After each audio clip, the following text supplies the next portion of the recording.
Ghana Talks Radio, number one.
This is Ghana Talks Radio, the best station rocking the nation.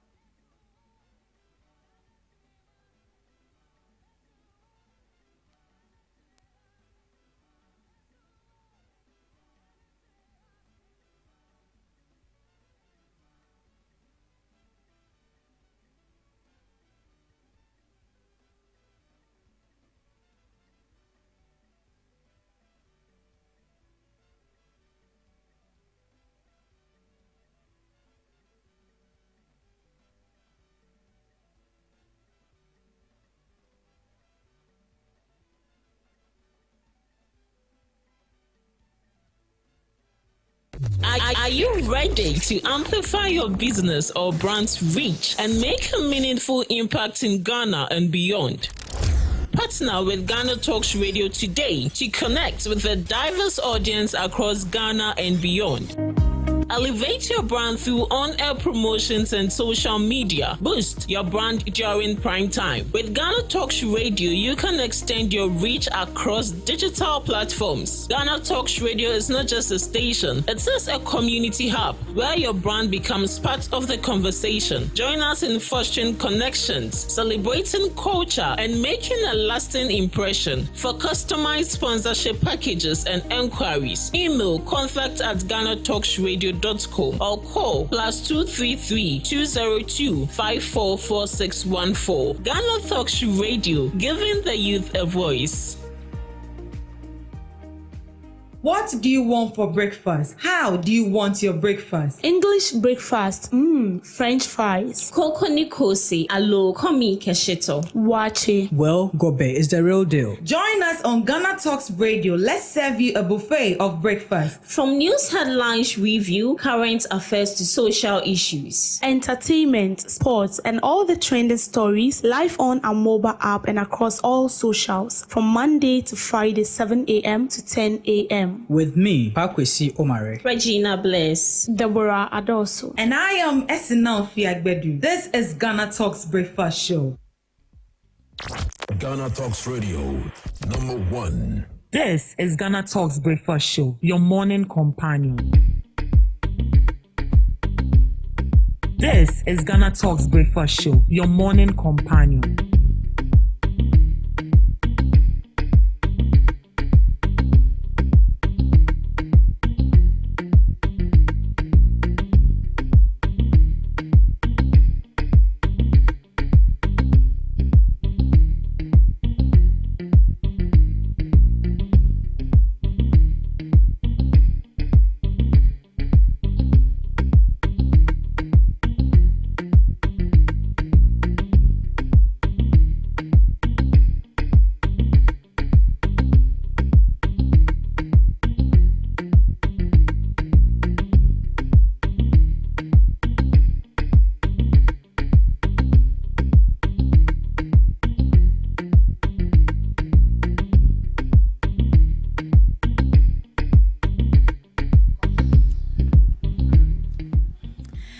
Thank God it's Friday. You are welcome to the Ghana Talks Breakfast Show right here on Ghana Talks Radio. Good morning to you, and you are welcome to the news headline review right here on Ghana Talks Radio. Here we bring you all the latest headlines making waves in the news, from business to politics, from sports to entertainment. We got you covered with the most relevant stories and informed perspectives on issues that matter to you every morning right here on the show. I am Esinam Ruth Fiagbedu, and I'll be serving you breakfast this morning with Miss Regina Bless and Miss Debbie Adoso. Good morning, ladies. Good morning. How are you doing, Miss Regina? I'm fine, inside. Good. Drama queen. Miss Debbie? I'm good. F1. Malta, I'm fine. Edunwa. Medufufundia. Huh? You mean? Oh, you are joking. I mean, I ate fufu this morning. I don't say you've not eaten. You have not eaten. But we are in Lent, or are you aware we are in Lent? I've not eaten, but I want to eat fufu. Ah, okay.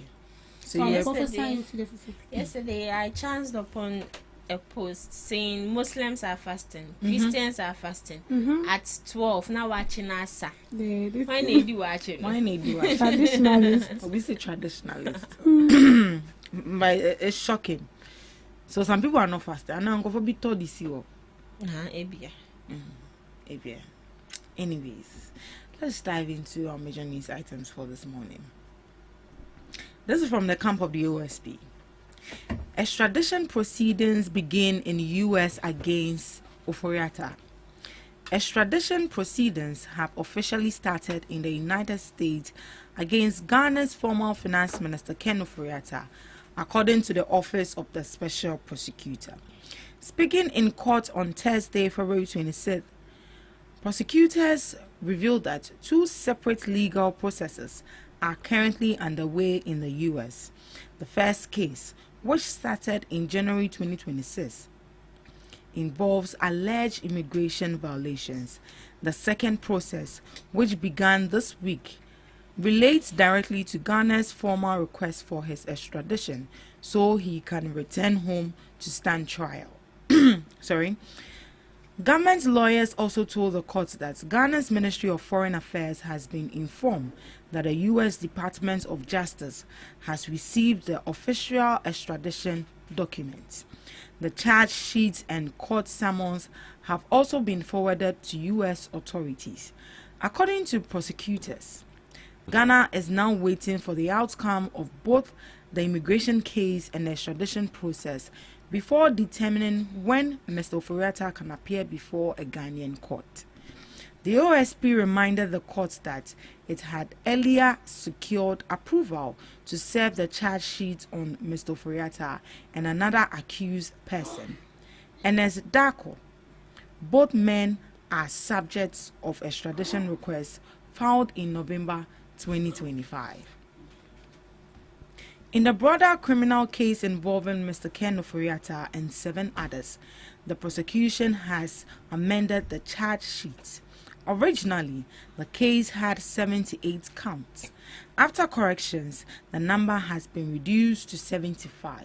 However, prosecutors say the substance of the charges remains the same. Because of these amendments, the affected accused persons were asked to retake their pleas in court. All of them pleaded not guilty.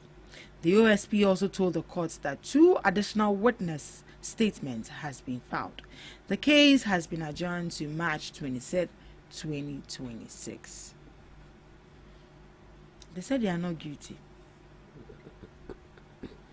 Miss Debbie, they've actually gone to do the necessary correction, and afterwards they find out that instead of 78 charges, it has now reduced to 75. So the 3 was ready. So I'm sure maybe the 3 they've not get any substantive info or what they are looking for in the 3, and that is why the boycott it. Okay, because when I send someone to court right now and I made it known that this is the main reason why I'm reporting this person or bringing the case on board, they will have to go through it and then ensure that whatever I'm bringing on board is solid enough to hold this person responsible for his act. So after, I might feel like that case is very, the info I'm bringing on board or the evidence backing my claims is very solid. But after they go through it and then pass it through the necessary process and proceedings, they'll finalize on it that maybe per their investigation or per what they've done, the evidence I've brought backing my claim is not solid enough. So I'll have to either drop the charges, or maybe I'll have to pay my lawyer more so that they can find, a way around it and still make it, you get what I'm trying to say? They can still find their way around it and then make the person stand trial. So with Ken Ofori-Attah's case, it has to do with a lot of issue, scandalous activities, the SML issue, what's the name? The cathedral issue, and a whole lot. So, but throwing away 3, for me, I feel like maybe they found out that what they need in that particular case or what they've gotten out of it is not solid enough, so they will have to do away with it. But the only thing that made me a bit happy or maybe still anxious and want to know more has to do with the UK security personnel, or maybe the courts. The US eyes, saying that, I think they said the extradition process is ongoing. Yesterday the OSP was in court. Formally the boycotted. Yeah, they boycotted it. But now they've taken it. Yeah, they've taken it on again. So the OSP made that known in court yesterday. So at least there is this kind of hope. If things being so good or equally goes as planned, then maybe let's just assume that by the end of next month by March to April, Ken should be here. That is if after this process they found that what we are calling for makes sense, then why not? Ken Ofori-Attah needs to come back. But I feel like he is the one delaying this whole process. He delayed the process for us. Okay, and then he... Which is the OSP or... No, Ken Ofori-Attah. He's like, suffering, we're all suffering together. Because this is simple. Come back and let's interrogate you. Simple. But you overstay your permit in somebody's country. Immigration actually. So in other way, it has come back hitting hard at you. So you are going through it. We are also going through it as well. And this has delayed the whole process. But when I saw that yesterday, I was quite impressed. Not so well impressed, but at least there is hope. But are you expecting that this time around they are not going to boycott it? But yeah. It's going to go Of course, yes, of course. I'm with high expectation, but if that fails again, then I don't know what the fate of the OSP and the Attorney General. Yeah, message Gina. So I would say, when I saw it yesterday, I was really happy.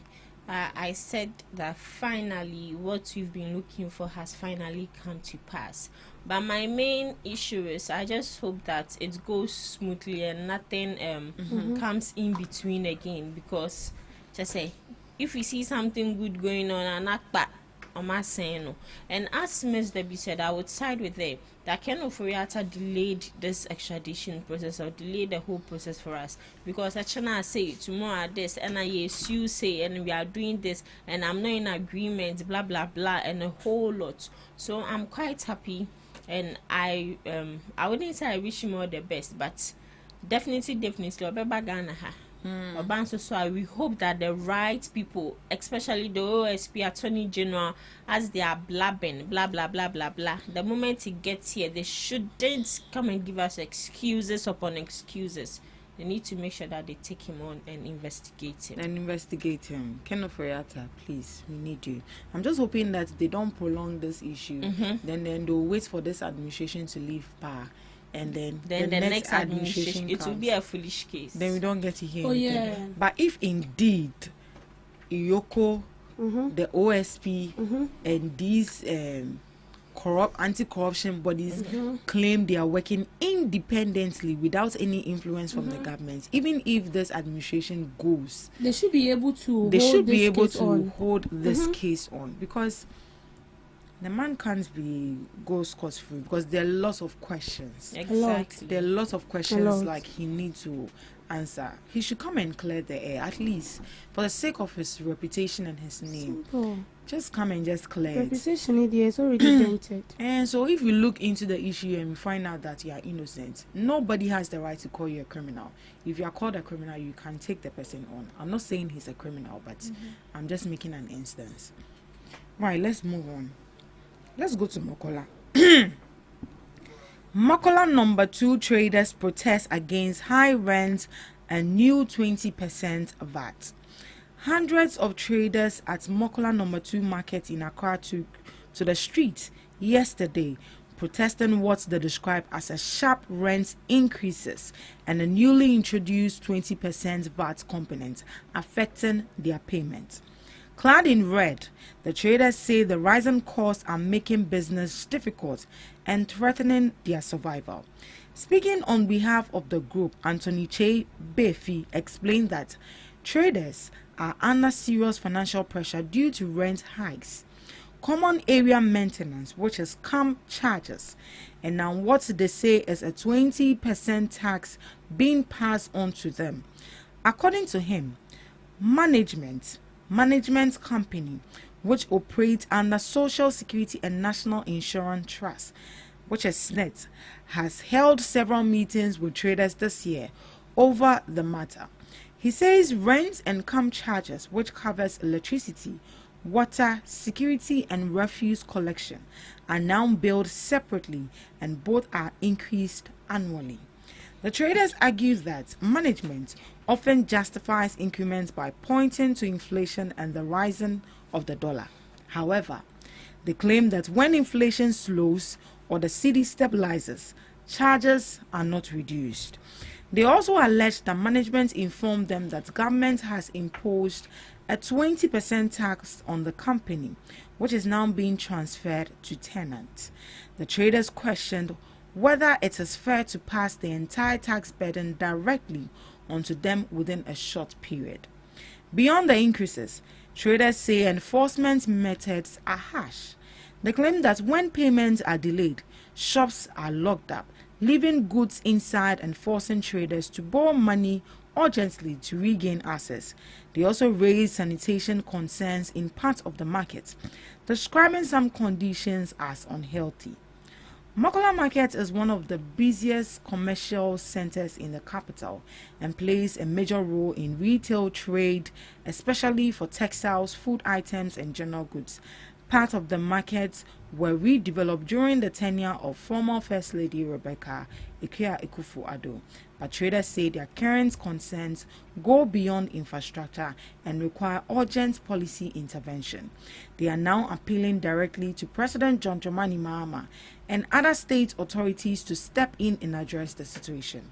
The traders insist they are not refusing to pay legitimate charges, but are demanding transparency,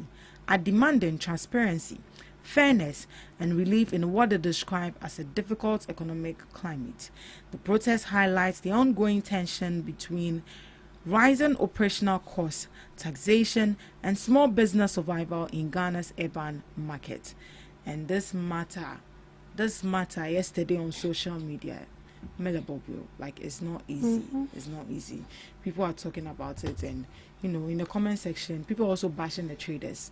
Reduce your items, you will buy them. And don't swear, is it the government? Bibia government. But we as an individuals, we are our own devils. I'll not lie to you. Miss Eugenia. Yeah. Your thoughts. Okay, so I think this shouldn't be an issue which is supposed to be channeled to the government. I believe that when it comes to every organization and especially market women, they have should I say a union? Yes, they have a union where they either have a chairman or a chairwoman, and to those people they pay dues each and every time to make sure that the environment is clean. Now, if the owners of the shop are increasing the rent, who is the best person to run to? You have to run to nipa order equal said this and this is what is going on. And I believe even before you talk to the people in charge, there are other subordinates who you need to pass through first before you get to the chair persons in charge. Now my issue is, have they communicated to the right people? Because one thing about Ghanaians, they just wake up and start action without communication. I'm not saying they don't have the right to grieve. They have the right to come out and administer their displeasure. But our point is, we have people you need to pass through. We have you can't say, is it chain of command? Yeah. Yes, even in school you have to go through your class prefect to your class teacher, then Before it goes up.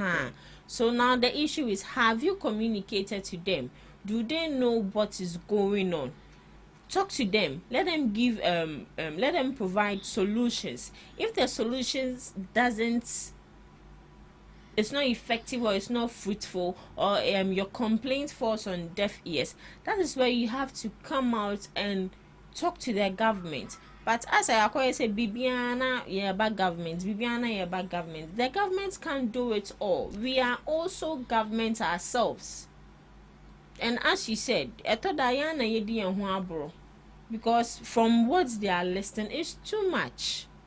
Yesterday, I think we were discussing it, 30,000 plus rent. And as you are locking their shops, how would they attend to the customers, sell the goods in there, and pay you off their money?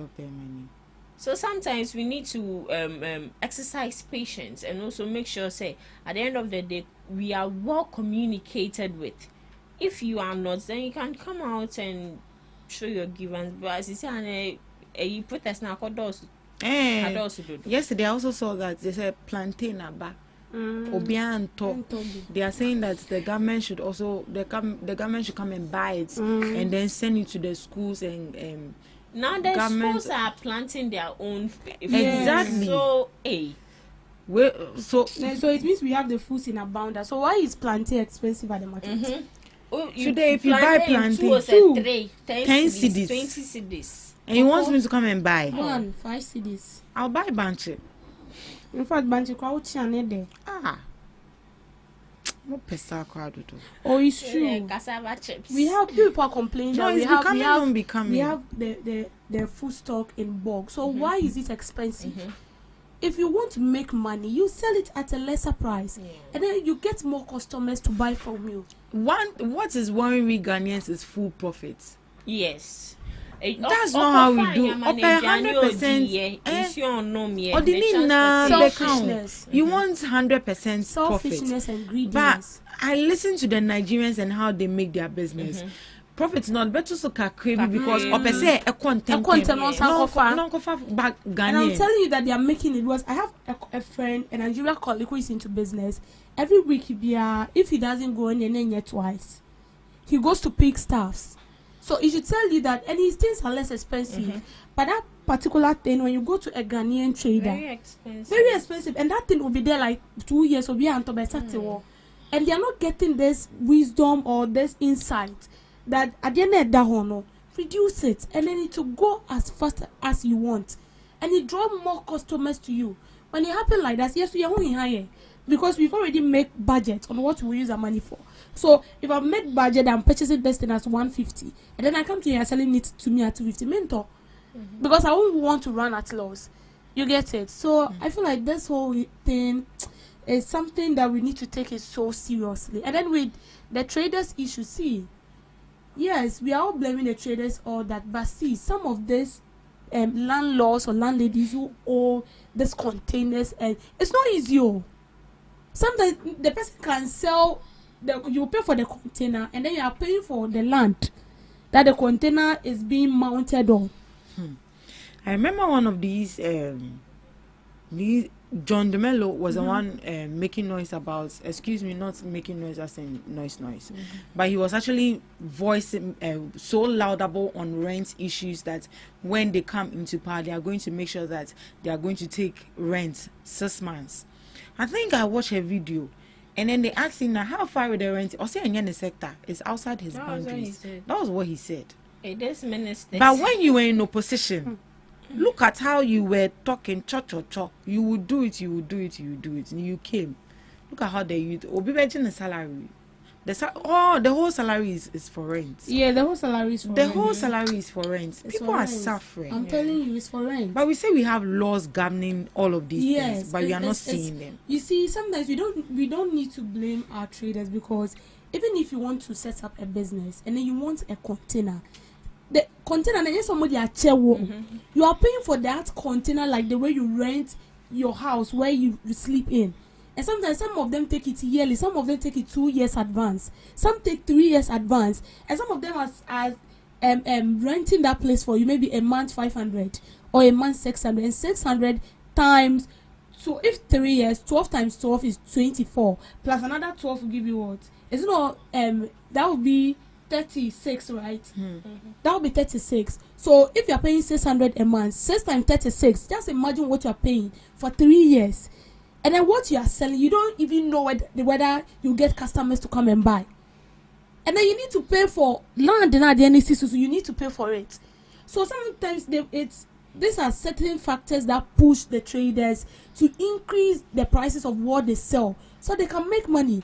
Don't forget that the Nigerians, as we are talking about, Omomusikano is higher than ours. So when they come and make money and then they go back to their country to change it into their currency, it's a lot. So they can go and make the money and come back and come and pay you higher amounts and still do their business. They won't run at loss, because when they get that money, they don't spend it in the country. They go back to their country. So it makes sense to them. So once we are complaining that the economy is hard, they don't see it. They don't see it because when they get the money, they don't trade in Ghana. They go, all the things they've been selling, and most of the things are being imported from Nigeria to this place to sell. So when they get the money, they go back to their country, and then they change it into their currency, buy whatever they want to buy, and then they're back into Ghana to sell it, and they still make their money. So for them, they'll pay. And that is why when you go to the houses, the normal houses that we rent, a Nigerian can come and rent that house, even if it is 4 years advance and you're taking 600, obetia, they will pay. And what they are doing in that room, you have no idea. I can't remember one day I was looking for a place to rent, and then when I went, the man wanted to sack them, but he didn't know how to do it because they paid him 3 years in advance, and the rent was, I think, 300 or 400 in a month, and they paid 3 years in advance, and they were smoking. They were doing all manner of things in the house, and the landlord was complaining that they have kids in the house and the way they are doing things is no good. So he wants them out, but he wants somebody to come and pay that 3 years advance. Then you give the money to them and sack them. Now why not what 3 years advance? You are taking like 300 or 400, and somebody 3 years advance. Yeah, and I think the 20% VAT, I think they said it's a pilot space. And one thing that the government failed to do was to hold stakeholder engagements with these people to explain how the tax educate them, but it didn't. And now it's affecting everybody. The education thing you are saying is very, very necessary. Recently, with this cocoa, I'm not diverting from the main topic. With this cocoa issue, recently I saw a video where I think this man Otokuno, I think he's the director of. I've forgotten. They went to these cocoa farmers and they explained to them the new initiative that the government is bringing on board concerning the cocoa, why the prices are reduced. Like that, he took his time and then he explained to them. And after that, when the cocoa farmers were giving their remarks, they said that now they understand the government. At first, they didn't understand because you get it, they don't understand it. And if somebody wants to play politics, not the panic of feichi, whatever the person tells them is what they will believe. So sometimes education is very, very important. Very. When you are bringing out a policy on board, after you are done, make sure that the district assemblies, the leaders in those district assemblies, even if it is the MCE, they should get people that will assemble these people. If it is about the farmers, if it is about other institutions, you gather the people down and then you explain to them. See, that I was so kind. When we meet the woman, he said what the the traders, Aboso kind spare part traders are saying that is not it, and it's because they are lacking education on that. Yeah. So when they brief them on that, they will understand that it's not going to affect their business. You see, so when you don't educate the person and explain it to him or her in details, the person feel like better, and because they don't understand, they will increase the price to what they want. Just as you've mentioned that they said it's not going to affect their businesses, but once these landlords have heard that 20% VAT, yes, it affects business, but they will add it to the tenants' money just to get money from them. Are you not a devil? More than. Cabinet approves Ghana Accelerated National Reserve Accumulation Policy. Cabinet has approved a new economic strategy known as the Ghana Accelerated National Reserve Accumulation Policy, aimed at protecting the country against future economic shocks. Finance Minister Kessel Atoforsen announced the decision in Parliament. According to the minister, the main goal of the policy is to increase Ghana's international reserves to cover 15 months of imports by the end of 2028. Import cover simply means how many months a country can continue to pay for goods and services it imports if foreign income suddenly drops. The higher the cover, the stronger the country's financial safety net. Dr. Forsen explained that this move is meant to strengthen Ghana's resilience, especially considering past economic challenges, currency pressures, and global uncertainties. The policy is tied to the Ghana Gold Board Act 2025, which established the Ghana Gold Board. Under the law, the Gold Board is mandated to generate foreign exchange for Ghana, support gold reserve accumulation at the Bank of Ghana, strengthen the country's external financial position. Gold is expected to play a major role in boosting reserves and reducing pressure on the Ghanaian cedi. Over the past few years, Ghana has experienced currency depreciation, high inflation, debt restructuring, and external financing pressures. Economists often recommend stronger reserve buffers to help countries absorb shocks such as global oil price spikes, commodity price fluctuations, sudden capital outflows, and global financial crisis. By targeting 15 months of import cover, government is aiming to build a stronger cushion than the traditional 3 to 6 months many developing economies maintain. The finance minister said the policy is informed by the Ghana's historical economic cycles, recent macroeconomic trends, global risks assessments, Ghana's long-term transformation agenda. If successfully implemented, the policy could stabilize the cedi, improve investor confidence, reduce resilience on emergency borrowing, strengthen Ghana's credit profile internationally. The success of the policy, however, would depend on disciplined fiscal management, export growth, gold sector reforms, and sustained foreign exchange inflows. So, Cabinet has finally approved the Ghana Accelerated National Reserve Accumulation Policy.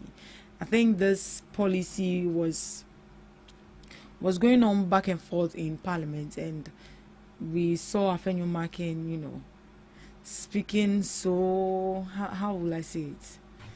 Okay, can I drink chair out of us? Or see electricity, no money be being found. I yet our policy we need here. Ms. Debbie, your thoughts on this?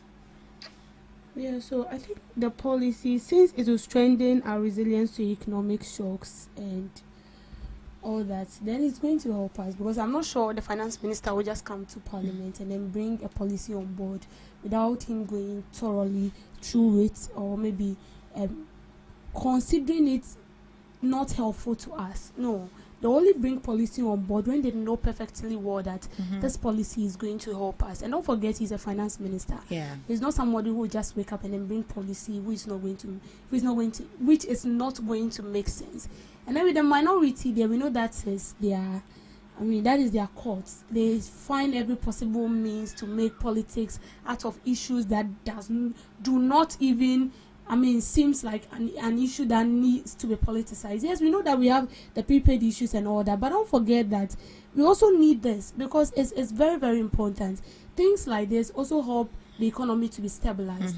It doesn't inflate the economy, because we cannot be here and then we will not pay attention to some of this stuff. It's equally very, very important. So for me, I feel like this is it's a good one. It's a good one. And it should be, I feel like it should be applauded. And then the finance minister, there is no harm in trying. He brought it on board. And we say when we start and then we feel like it's not going to help us, then we can just drop it. Yes. But I'm not sure it won't help us, because if it won't help us, it won't be sent to Parliament and it will not be deliberated on. But looking at where we are right now as a country, this try and error is not the time. This time. No, it's not for try and yeah. It better comes with a very positive result, because the minority are looking for a way to capitalize some scandals and some issues so they can use for campaign for the upcoming 2028 election. Yeah. So woe betides you if the NDC backslide. That would be a very big blow to the NDC. Already we have Cocoa. They are already capitalizing on it to, They are capitalizing on it because they have nothing to win elections. So please, we beg you, don't disappoint us. Miss Regina, your thoughts? Okay, so this plan is aimed at strengthening the country's resilience to economic shocks. And I think the economic shocks has to do with, your friend is saying, high inflation, debt problems, or global shocks. And I think it's a good call from the finance minister. I don't know if this is the initiative they are blasting him for, where some people are saying he has stolen the idea of Baumia. Yes. It's resetting now, so you can still and reset it, rebrand it. There's nothing wrong with it. So to the initiative, I think is a very good one, because there are times where all of a sudden our economy has faced certain hardship and there's no money to bail yourself out. It's just like a normal human being saving for rainy days. So when you save for rainy days, and when that rainy days comes, you can sort yourself out. So I think it's a good thing, and they should stop politicizing it. They should stop politicizing it. It's for the country. It's not for the party. If they leave power and they leave it for the country, it's for us, and we are going to benefit from it. So anyway, the minority is there to put the majority on their toes, but we advise that it should be done strategically. Thank you so much for joining us on the news headline. We'll be up next. We have Today in History with Miss Regina Blend.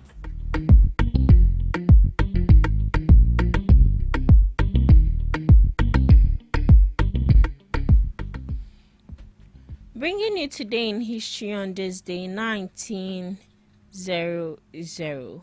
Surrender of Boers at the Battle of Paddyback in South Africa. Boer Central Pact Crunch surrounded over 4,000 troops to British Field Marshal Lord Roberts at the Battle of Paddyback in South Africa. Following a 10-day sledge and intense bombardment, this surrender marked a major turning point, representing the first significant British victory in the Second Boer War after early disastrous defeats. Moving on, 1978, death of Pan-Africanist Congress founder Robert Sobukwe. Founder of the Pan-Africanist Congress died on this day, 1978, at age 53 in Kimberley, South Africa. Officially attributed to lung cancer and complications, his death followed years of imprisonment, solitary confinement on Robben Island, and banning, with the apartheid government restricting his access to specialized medical treatment. 1980, first multiracial election in Zimbabwe. Zimbabwe's first multiracial elections held on this day, 27 to 29, 1980, followed the Lancaster House Agreement, and then white minority rule and the Rhodesian Bush War. Robert Mugabe's Zuna PF won 57 of 100 seats, leading to independence on April 18, 1980. The election featured a 20-seat reserve for whites and led to a policy of reconciliation. To some global observances, International Stand Up to Bullying Day, to encourage people to take a public, visible stance against bullying in schools, workplaces, and online, and to promote kindness, empathy, and safety, urging everyone to become upstanders by supporting victims, speaking out, and challenging bully behavior. World NGO Day, an international recognition of the tireless and compassionate work that non-governmental organizations across the world undertake to combat poverty and inequality. This day celebrates not just NGOs themselves, but also the vision for a better world and happier humanity that often unites them. Lastly, No Brainer Day, to give your brain a rest from complex decisions and demanding tasks.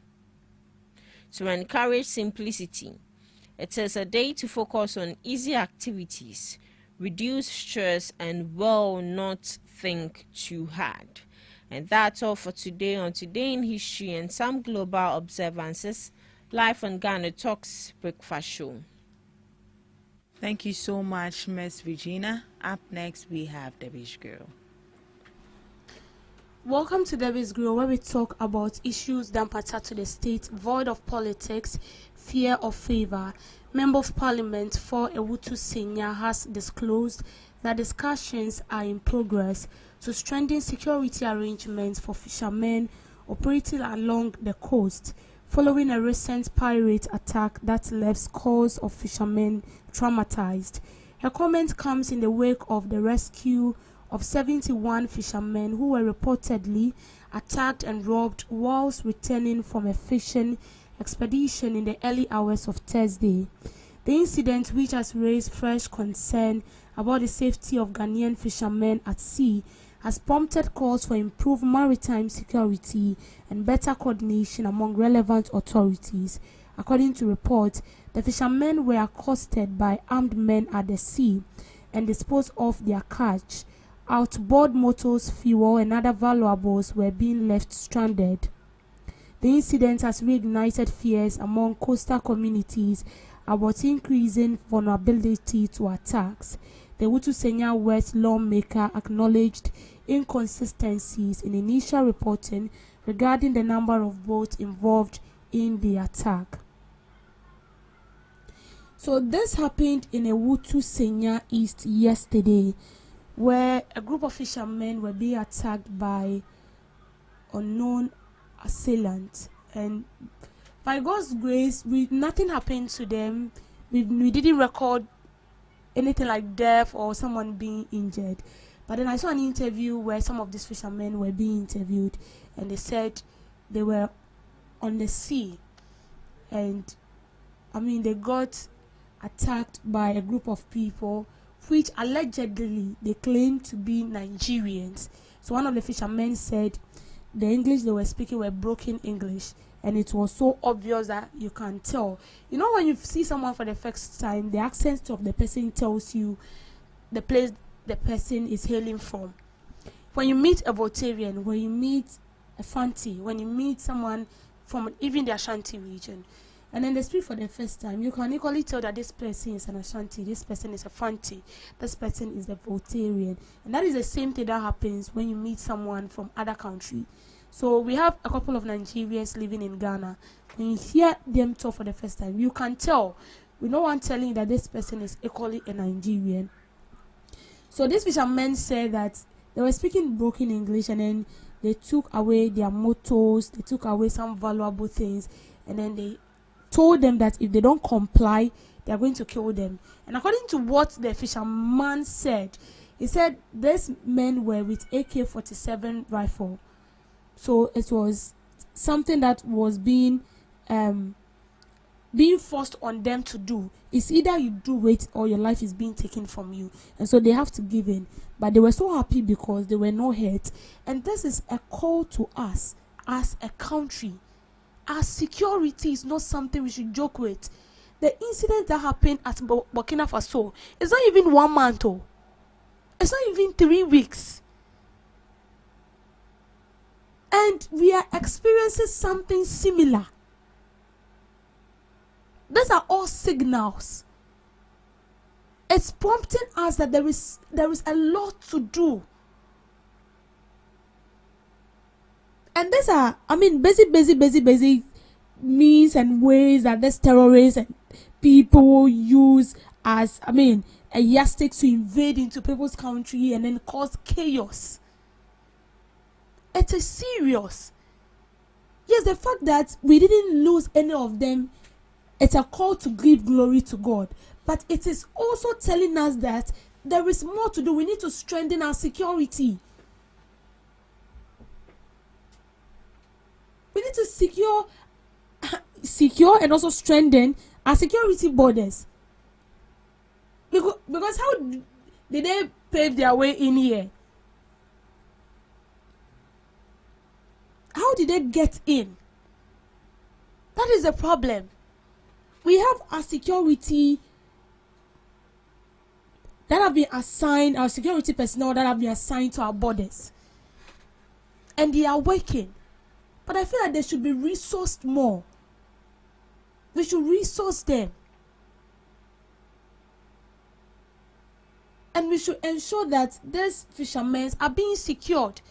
Because with what is happening, it has caused fear and panic. And I'm sure going onto the sea to fish now will be quite a headache to them. They will do it, but there will be some kind of fear. What if something of that sort happened again? What if this time around they kill them? What if? So since we are seeing the signals, since everything is clear that these people are up to something, they are planning a lot, then we also need to arm ourselves. Because we don't know when it will get to our schools. We don't know when it will get to the marketplace. We don't know when it will get to the office. This is what happened in Nigeria. It started like this.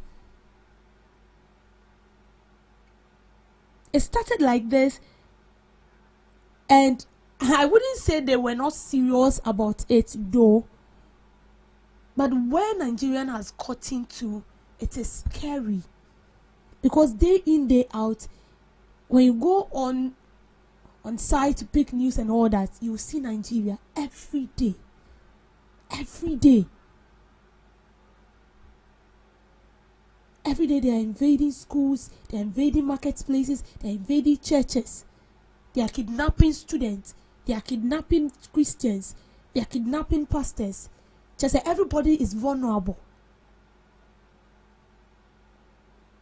And you see, these people, they will not just strike. See, they are so good in what they do. These terrorists that you see them, it can take them like 5 years to strike. Because they have to know the country they are dealing with. They have to know the in and out of the country. And on paper, they plan the plot.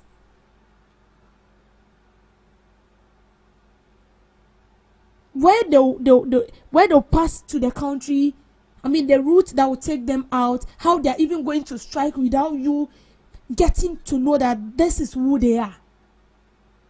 So if we don't take action now, it will really be a very big blow to us as a country. We have to take action and prevent this. I know we have maritime officers. We have security that are purposely for this whole thing about maritime issues and all that. So they can be deployed as well.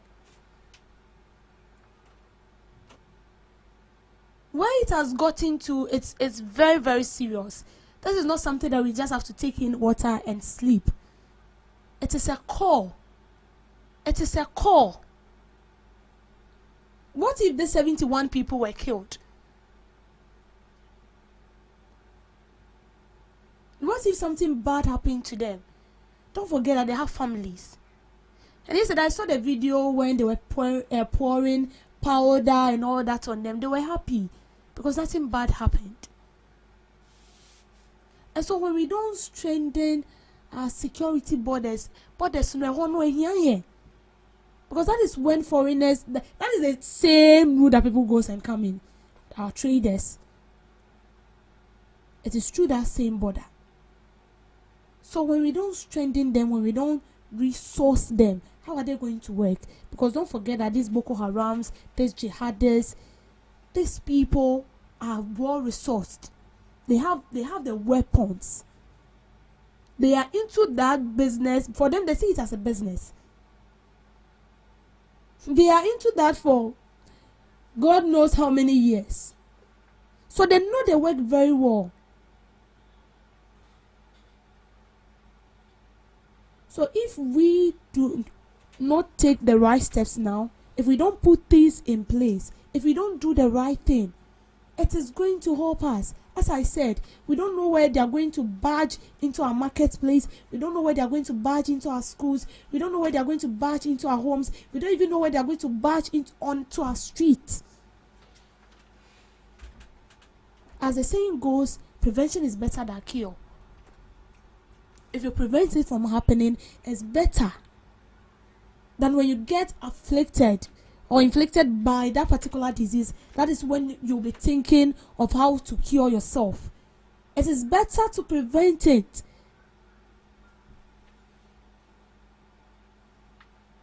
Than to be inflicted by that particular disease before you'll be thinking about how to get money, how to buy the drugs, how to do this and how to do that. So this thing about terrorism is a serious issue that we need to take seriously. Frankly speaking, when you read what is going on in other African countries, like, it's scary. We wouldn't want that to happen. It's very, very scary. It means you cannot even walk freely as you used to do. And your sanity is also at stake. If you're going somewhere and you feel like where you are going to, you are not, like, your safety is not secured, how do you feel? You don't feel yourself. You feel totally lost. See, what is going on in other countries, I don't know whether you've seen it, I don't know whether you've been reading news on that, but it's scary. It's scary. There is no place to run to. That is your country. Where are you going to? And it becomes so worse if the leaders in that country are not so serious about security. I mean, resourcing the security personnel. They are not so serious about the security of the citizens within that country. It becomes so worse. Because when it's happening like that, these people who are the jihadists, who are the Boko Harams, they see that country as a breeding ground. They see it as a conducive environment. And I would say those people, they are not human. Because if you are human, you cannot be watching your fellow human in the eye and then you kill him or her. And sometimes the most painful aspect is after they've kidnapped these people, they will still ask for money, very huge sum of money. They will take that money and still kill these people on top. So please, what is going on in other countries is not a joke. The thing is, if you've not experienced it before, you feel like it's just a hearsay something. It's just a story, a fabricated story. But till it happens to you, then you realize that this is not something you should joke with. Because if terrorists, if this jihadists, if this Boko Haram should take over your country, it means students can no longer go to school, traders can no longer go to the market. And then when it happens like that, are we going forward or we are moving backwards? It means you can't also feed.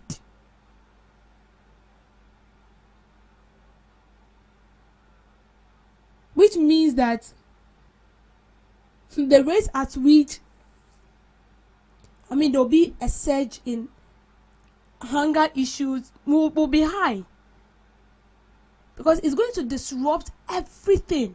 It's just like you working for your whole lifetime, and then within a twinkle of an eye, something small comes to rubbish everything you've worked for, everything you've toiled for. That is it. So please, we are pleading, Interior Minister, this is a call. We are begging you. There is something, a lot of things needs to be done on this particular issue. We are pleading. We are pleading. This might not look as it is, but from a different perspective, it should tell you that these people are finding every possible means to invade the country. Because there is this notion that, Canada is Zoom. So please, we are begging you. Thank you for making time with you on the screen. Thank you so much, Miss Debbie, for that girl. Thank you too for joining us on the Ghana Talks Breakfast Show right here on Ghana Talks Radio. But before we wrap up today's show, I must say that I am elated, I'm delighted and excited to make an announcement, a very beautiful announcement of the marriage ceremony between Mr. Kingsley Akwa and Miss Naomi Yeboah Kusi. We are excited to announce the marriage bound between these two individuals, and I must say that they are cordially inviting us. Mr. Kingsley Akwa has been a panelist on this show, and God willing, on the first March, which is just this Sunday, he is getting married, and he has cordially invited us all to be there. We wish them a long time filled with love, laughter, and peace and prosperity. Congratulations to the beautiful couple. Congratulations to you. And this will be happening at Insaom Salvation Army Church on Sunday, 1st March 2026, 10:30 a.m. prompt. Make it a time to be there, and let's celebrate with a couple. Congratulations to you once again, Mr. Kingsley. Right. Thank you so much for joining us on the Ghana Talks Breakfast Show. We'll be going for the news shortly. Please stick and stay with us. Are you ready to amplify your business or brand's reach and make a meaningful impact in Ghana and beyond? Partner with Ghana Talks Radio today to connect with a diverse audience across Ghana and beyond.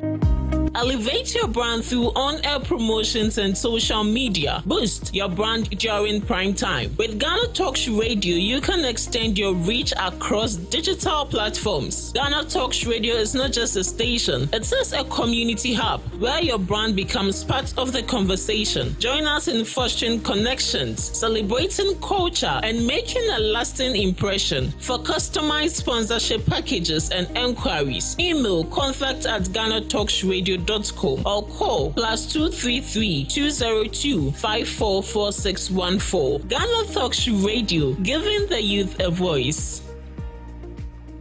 What do you want for breakfast? How do you want your breakfast? English breakfast, French fries, Koko Nikosi, alo komi kesheto. wache. Well, Gobe is the real deal. Join us on Ghana Talks Radio. Let's serve you a buffet of breakfast. From news headlines review, current affairs to social issues. Entertainment, sports, and all the trending stories live on our mobile app and across all socials from Monday to Friday, 7 a.m. to 10 a.m. With me, Pakwesi Omare. Regina Bless. Deborah Adoso. And I am Esinal Fiagbedu. This is Ghana Talks Breakfast Show. We bring you local news, business news, international, sports, and entertainment news. Right here on GTR.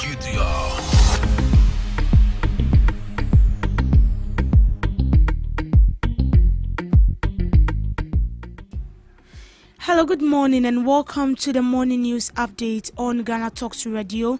Coming up, Ghana launches new SIM card registration with biometric verification nationwide.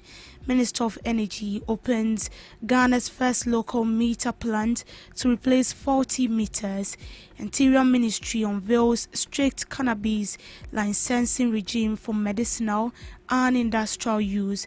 Also coming up in the news, Deputy Minister of Roads dismissed allegations of rebranding Old Road project initiated by the previous government as a big push agenda. These and many more coming up shortly in business, sports and showbiz.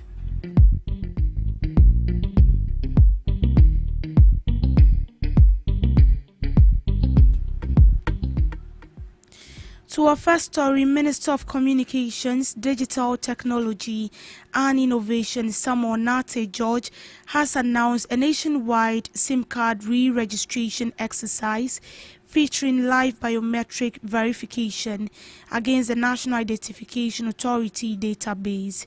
The initiative aimed to strengthen integrity, national security and consumer protection in the telecommunications sector.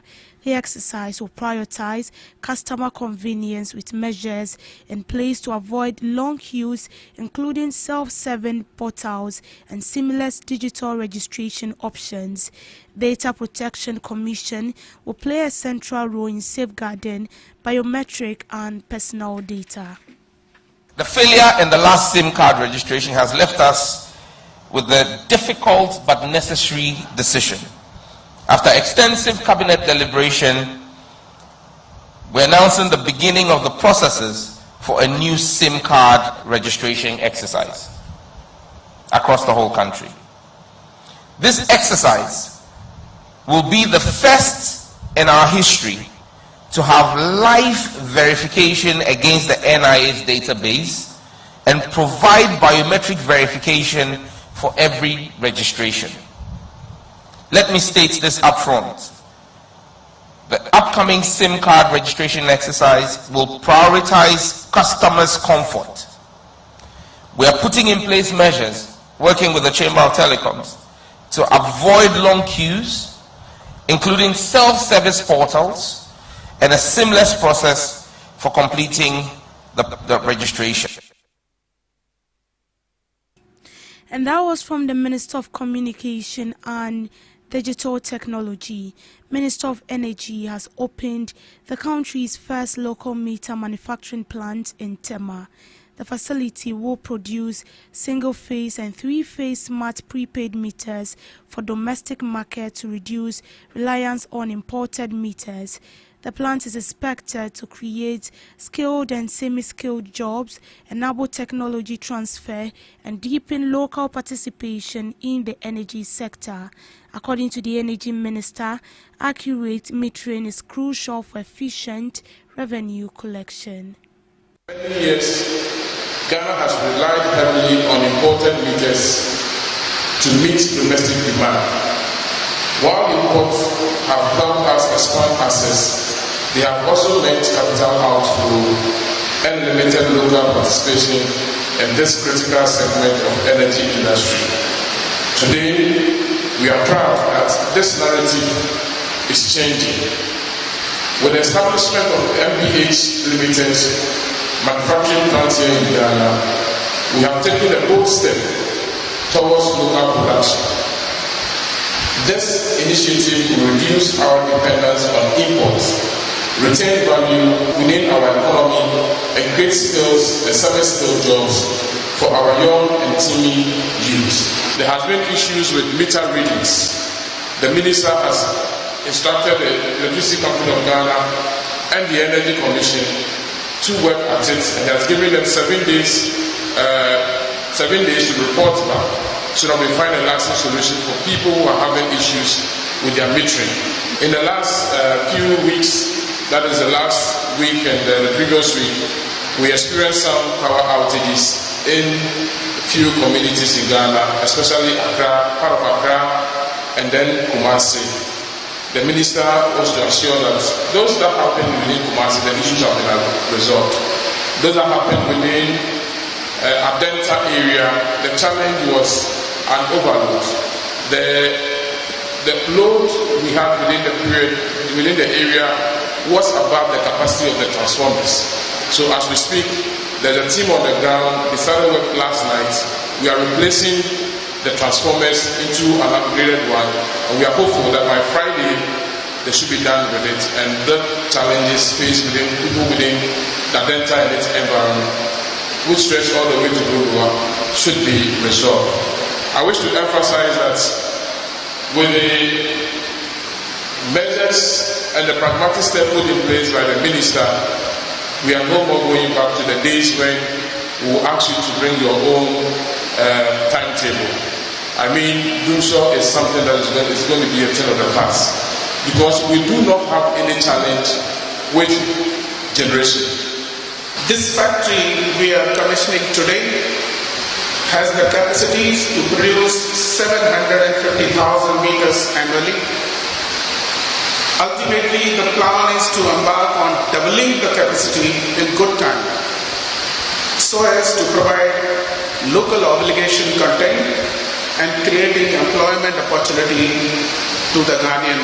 The meters being produced here will play consequential role in reducing the power tariff and to ensure commensurate revenue inflows to the distribution and generating companies through value chain. The Ministry of Interior has announced the licensing for Ghana's cannabis regulation program, covering cultivation, processing and distribution for industrial purposes. The program allows cannabis tetrahydrocannabinol content not exceeding 0.3. Main categories of licenses are available. Namely, for cultivation, if you want to cultivate, you have to have a license. If you want to process, you have to have a license for that. If you want to breed, you have to get a license. If you want to research into it, you have to get a license. If you want to set up a laboratory for testing, you have to get a license. If you want to store it, you have to get a separate license. If you want to even transport it, you have to get a license for that. You want to import, you want to export, all that. The most interesting thing, and I know the media are here, you want to advertise this, you have to have a license to even advertise it. So it's not something that you can just sit and tomorrow morning you start advertising because somebody has come to see you. No, you have to have a license to even advertise this. So there are 11 licenses regime under both the law and the regulations. To qualify for any of these licenses, an individual must be a Ghanaian citizen or permanent resident aged 18 and above. For corporate entities, at least 50% of the shareholding must be Ghanaian owned, and the majority of the directors must be Ghanaians. This is a non-negotiable, but it is explicitly in the Act. I'm not the one to break it, and I'll ensure that nobody breaks it. Deputy Minister of Roads Alhassan Suyini says government Big Push project is rebranding of old road project initiated by the previous administration. According to him, the current project will focus on facilitating trade within Africa. He also disputed the previous government's claim of constructing over 130,000 kilometers of roads. However, he assured that the Big Push initiative prioritizes health, education, and infrastructure.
The Ghana Union of Traders Association in the Ashanti region has cautioned of compelling foreign nationals to shut down their shops if the Ministry of Trade, Agribusiness and Industry fails to enforce retail laws.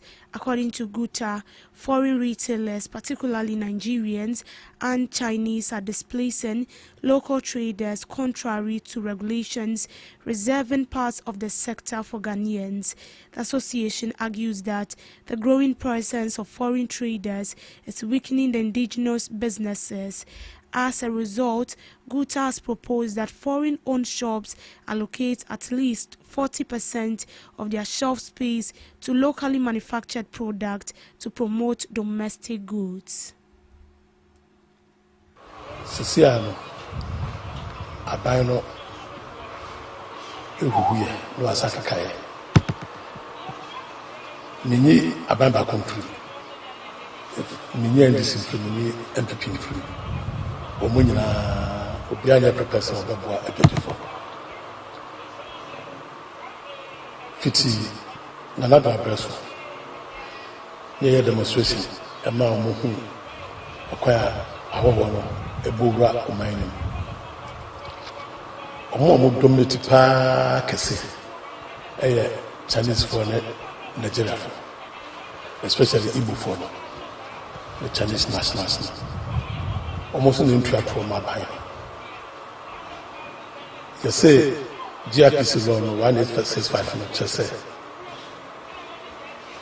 Baby, you did that, and as a little bit, you know, Ghana for me, when I said, and said, she did that. Such a whole better of did that.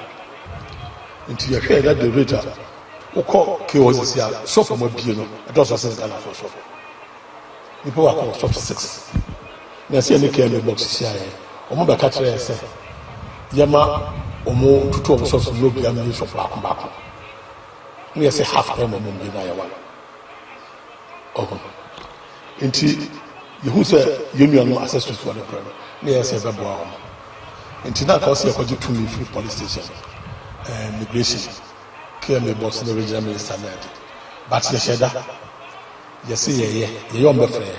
Omo free na akai ko be patch no. Na kon be fa so be boy. Omo boy.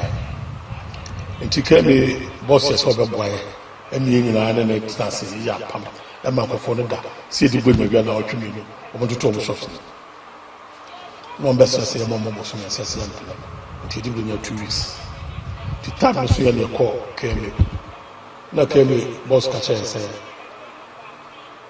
Minister of Interior, Minister of Trade na Foreign Affairs almost o mo ojomo dwumaye bibi also so bo mama na answer asem mo nti ya ntwo the problem say we nyina na famra ban na ban so fo kwa de be fa so nti ya na so ka cho mo say abaya bako nya ndis na nya pipi ababia nya papa so bako because bibi o mo da ya o mbe to aba before say be to aba me campaign no ye no ba wo me sia ye ne alanta matisia ye ne President Mahama Fushia am mo nyina ma ya promise so mo ba on be up to now 1 year on friend class any hu ko kra until church of rivers no come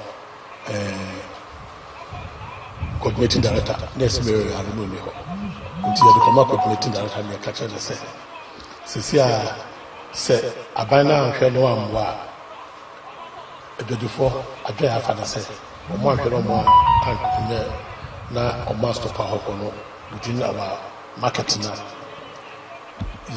yɛbɛtoto yɛ shops ntumi aban no na yɛtutu na ɔmo anyɛ hwee amfa ho nso a ahɔhɔ no shops no bɛbɛyɛ sɛ yɛbɛbɔ lota awuro wɔ mo shops no Ghana adwadifo nyinaa ɛbɛskata ɔmo shops no. In business, Republic Ghana has reported a strong financial performance for the year ended December 31st, 2025, posting a profit after tax of 287.94 million, a 36.7% increase over 210.68 million recorded in 2024. According to the bank's audited financial statement, profit attributable to controlling equity rose to 276.90 million from 201.87 in the previous year. The growth in profitability was driven by solid income expansion.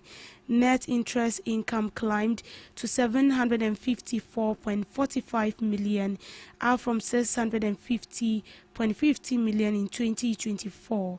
This was supported by interest income of 1.29 million, which offset interest expenses of 532.41 million. Net fee and commission income increased to 174.71 million from 143.49 million, while net trading income rose to 55.63 million compared with 49.92 million a year earlier.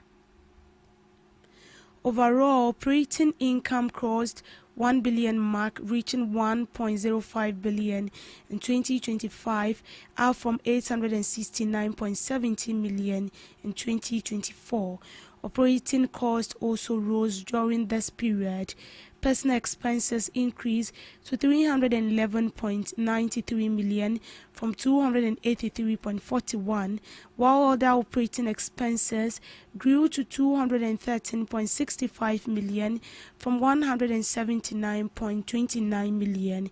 Encouragingly, net impairment losses on financial assets declined to 20.70 million from 31.61 million. The bank's balance sheet recorded robust growth in 2025. Total assets expanded by 28.6% to 12.34 billion, up from 9.59 billion at the end of 2024. Customer deposits rose significantly to 8.29 billion from 6.6 billion, underscoring improved deposit mobilization. Loans and advances to customers also grew to 3.46 billion from 3.5 billion. Total liabilities increased to 10.99 billion. The bank further reinforced its capital position during the year. Its capital adequacy ratio improved to 20.50% in 2025, up from 18.20% in 2024. Asset quality indicators also showed improvement. The non-performing loan ratio declined to 14.15% from 15.64% year-on-year. The liquidity ratio stood at 114.42%, slightly lower than 116.48%. The bank reported no breaches of statutory liquidity requirements during the period under the review. Net cash generated from operating activities amounted to 195.9 million compared with 392.00 million in 2024. Cash and cash equivalents closed the year at 6.3 billion, up from 4.47 billion. The board has recommended a dividend of 5 Ghana pesos per share for shareholders' approval, subject to regulatory clearance. No dividend was declared in 2024. To sports, Deputy Communications and Administrative Manager of Bibiani Gold Stars, Joseph Otimenu, has tagged the club's win over Kpando Heart of Lion and Kpando as a crucial one as the club prepares to host Accra Heart of Oak in a big clash this weekend. Gold Stars host Heart of Oak at the Dance Park in Bibiani as a clash featuring the second-ranked Gold Stars and the third-ranked Heart of Oak, following its surprising 2-1 win over Heart of Lions in the immediate past round. The defending league champions are firmly back in contention to win the league title for the second year in a row. Gold Stars trail league leaders Mediama 45 points by 3 points ahead of the Heart clash, and in an exclusive interview, Otumanu believes beating Lions has set the team up for Sunday March 1st game. After sacking Frimpong Manso in the early part of the season, Gold Stars appointed Swiss head coach a couple of months ago. In showbiz, Medical has been appointed as ambassador for the National Youth Authority's campaign against the use of synthetic drug known as Red among youth. The Minister for Youth Development and Empowerment, George Opari Ado, has announced. He told Parliament that the appointment was intended to harness the musician's influence to strengthen the anti-drug message among Ghana's youth, especially those at risk of substance abuse. In a strategic move to enhance the campaign's appeal and credibility among the youth, the National Youth Authority has appointed renowned Ghanaian musician Medical as an official Red Means Stop ambassador. Medical's significant influence among young Ghanaians through his music and social media presence makes him an ideal advocate for substance-free living, he said. He added that Medical will serve as a visible role model by promoting drug-free living through public appearances and online engagement. This includes taking part in school outreach programs featuring Red Means Stop teams in music videos and performances, as well as supporting advocacy training and mobilization efforts. Mr. Opari said alongside the ambassadorial appointment, the National Youth Authority has implemented measures to strengthen the fight against substance abuse. Drug use and abuse has become a major concern for young people in the country, with recent data showing tens of thousands of youth affected. About 50,000 people in the country are reported to be drug users, of whom around 35,000 are students aged between 12 and 35 years. Alcohol, synthetic opioids, and marijuana among the substances being abused, and dangerous combination as Red have become more common. Nearly 4 in 10 senior high school students and more than 4 in 10 tertiary students said they have encountered drug use, while many first-time users begin experimenting in their mid-teens. Substance use is linked to impaired memory, truancy, behavioral problems, and long-term addiction. The Red Means Stop campaign forms part of a broader national effort under the Ministry of Youth Development and Empowerment to raise awareness about the dangers of opioid abuse and promote healthier lifestyles among young people.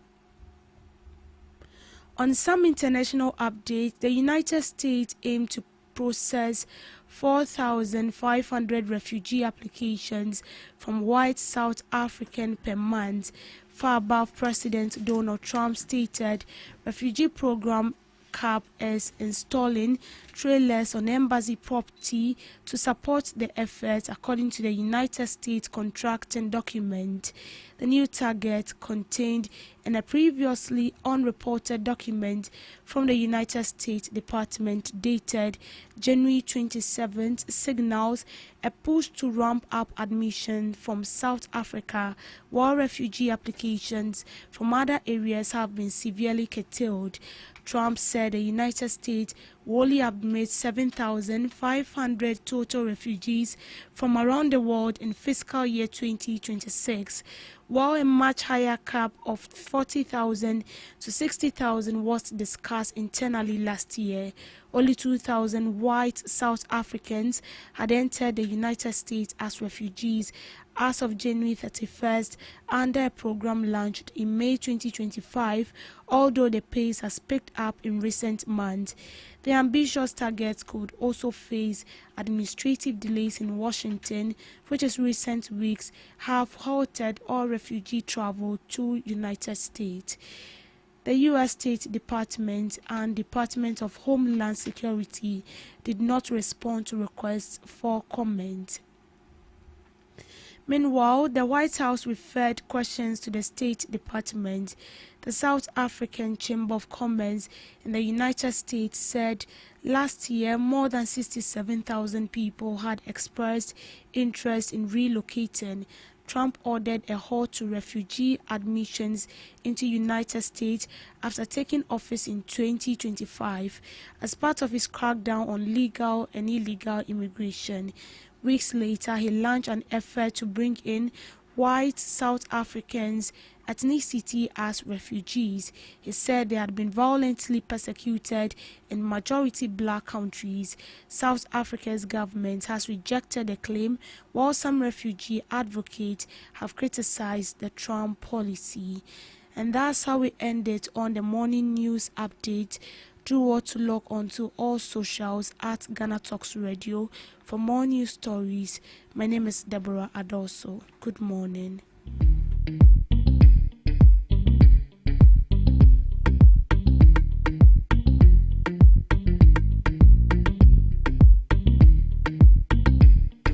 Are you ready to amplify your business or brand's reach and make a meaningful impact in Ghana and beyond?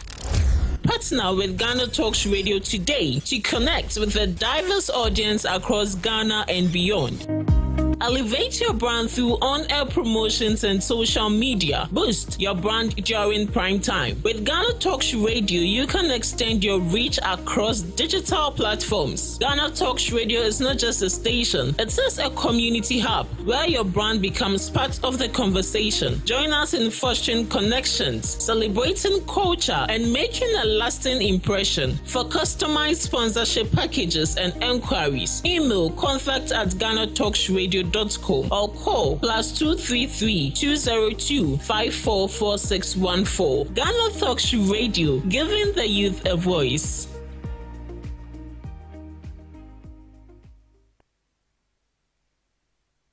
What do you want for breakfast? How do you want your breakfast? English breakfast, French fries. Koko Nikosi, alo komi kesheto. Wache. Well, Gobe is the real deal. Join us on Ghana Talks Radio. Let's serve you a buffet of breakfast. From news headlines review, current affairs to social issues. Entertainment, sports, and all the trending stories live on our mobile app and across all socials from Monday to Friday, 7 a.m. to 10 a.m. With me, Pakwesi Omare. Regina Bless. Deborah Adoso. And I am Esinal Fiagbedu. This is Ghana Talks Breakfast Show.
Good morning to you once again, and you are welcome to the GhanaTalks Breakfast Show right here on GhanaTalks Radio.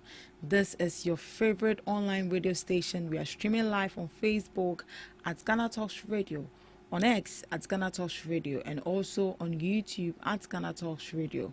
You can log on and send in your comments. Let's get interactive and let's engage. Right, before we zoom into the second segment of the GhanaTalks Breakfast Show, my ladies and I will be looking at some relevant news items that matter to you every morning right here on the show, and we'll be diving into it. And exactly at 10 a.m., the president will be addressing the nation, SONA 2026, and we'll be streaming live on YouTube and on Facebook as well. So do well to join in and watch, just in case you find yourself in the office and then you don't have television. You know, now everything is social media. So you can log on to there, join the conversation. Let's get interactive. I believe you can't wait to hear what the president has for you, for us, all of us. I mean, we can't wait. He made some bunch of promises, and today is the day. I say, a day. Come and tell us so far and what our expectations should be. Right. But before we invite our guests on the second segment, let me just do this with my ladies. Miss Eugenia. Yeah. Good morning once again. Morning. You're welcome. Fine. Are you okay? Yeah. Breakfast? No. Breakfast will be in very soon. Very, very soon. Shortly. So, today is SONA 2026. President John Dramani Mahama will be addressing the nation at 10 a.m. today. And we all can't wait. We all can't wait for what he has for us. What about you as well? What's your expectation for SONA? I don't really have expectations. You should just address issues that concerns the nation. Yeah, I think that's all. I don't really have much expectations. You don't really have much expectation for today. So Mahama to deliver 2026 State of the Nation address today. President John Dramani Mahama is set to deliver his highly anticipated State of the Nation address, SONA, in Parliament today, 27, outlining the government's performance over the past year and presenting a comprehensive roadmap for the year ahead. The address, which is delivered in accordance with constitutional provisions, is expected to provide a detailed account of the current state of the country, touching on critical sectors such as the economy, infrastructure development, education, healthcare delivery, and the energy sector. Lawmakers, government officials, members of the diplomatic corps, traditional leaders, civil society organizations, and other key stakeholders are expected to be present for the address, which traditionally sets the tone for national discourse and policy making. On the economic front, President Mahama is anticipated to address issues relating to inflation, public debt management, revenue mobilization, job creation, and effort to stabilize the macroeconomic environment. With the economy remaining a major concern for many Ghanaians, the president is expected to outline measures his administration has implemented to promote growth, attract investments, and cushion citizens against prevailing hardships. Infrastructure development is also expected to feature prominently in the address. The president is likely to highlight progress made in road construction, housing projects, water and sanitation initiatives, and other public works undertaken across the country. Updates on ongoing flagship projects as well as new initiatives aimed at accelerating development are expected to be detailed. In the area of education, the president is expected to speak on reforms and interventions designed to improve access, quality, and equity within the sector. This may include updates on school infrastructure, teacher recruitment and training, technical and vocational education expansion, and policies aimed at strengthening tertiary institutions. Healthcare delivery is another key area likely to receive attention. President Mahama is expected to provide an assessment of investments in hospitals and clinics, expansions of health facilities, recruitment of medical personnel, and measures to improve access to affordable healthcare services nationwide.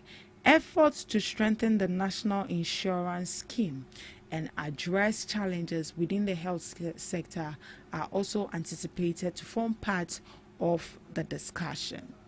So this is just a brief layout of how the address is going to be like. Right, Ms. Eugenia, on the issue of the economy, do you think that looking at the past few months, I mean, the NDC administration has been in power for 1 year, 2 months.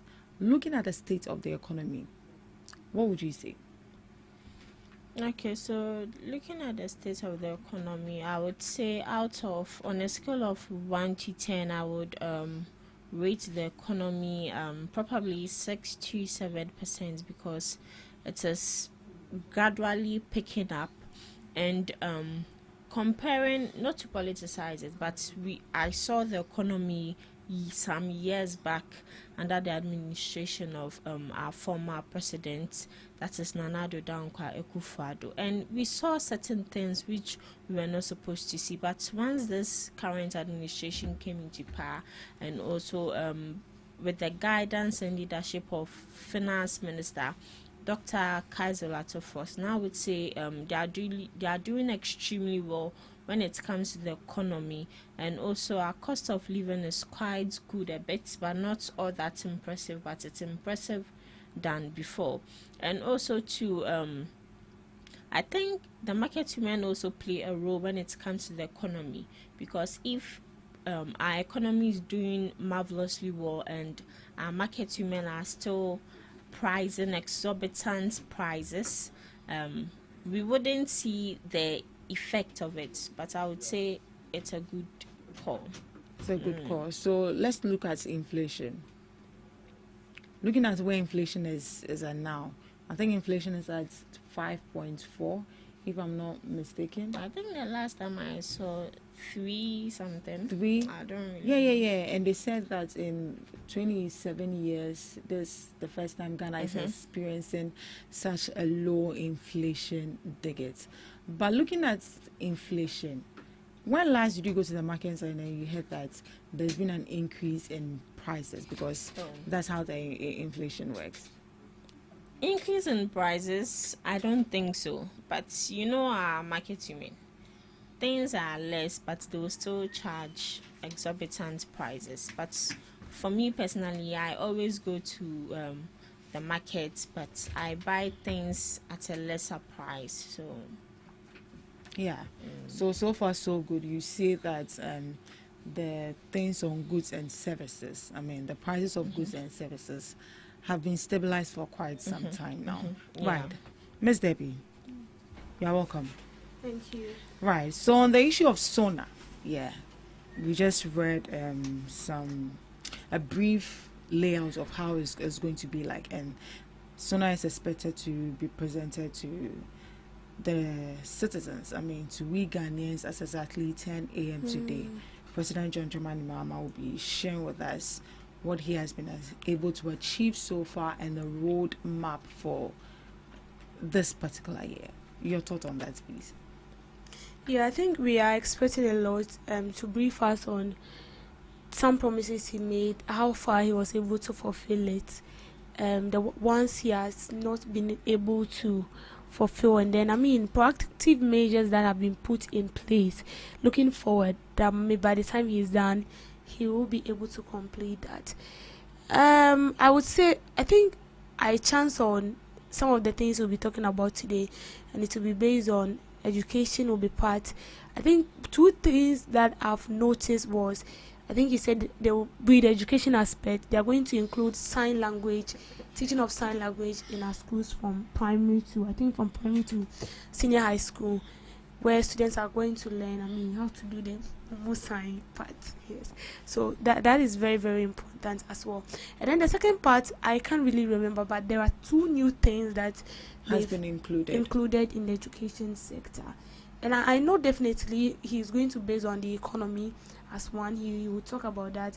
I'm sure he will also talk about infrastructure that has to do with the hospitals, the schools, and as well resourcing these infrastructures. Sorry, we don't have infrastructure. Resourcing the infrastructure. That's to the health sector. What do they need? How are we going to resource it? With what happened, was it last week, where we lost a gentleman because there was no bed in the hospital? Then the schools to chairs, computers and all that. He's going to look into that as well. But I'm sure he's going to base on security issues as well, and then the economy. And I'm sure he's going to touch on corruption and also galamsey. Yes, because it's something we are all looking up to. We know people are still from the state, but who are they? How can we retrieve the money?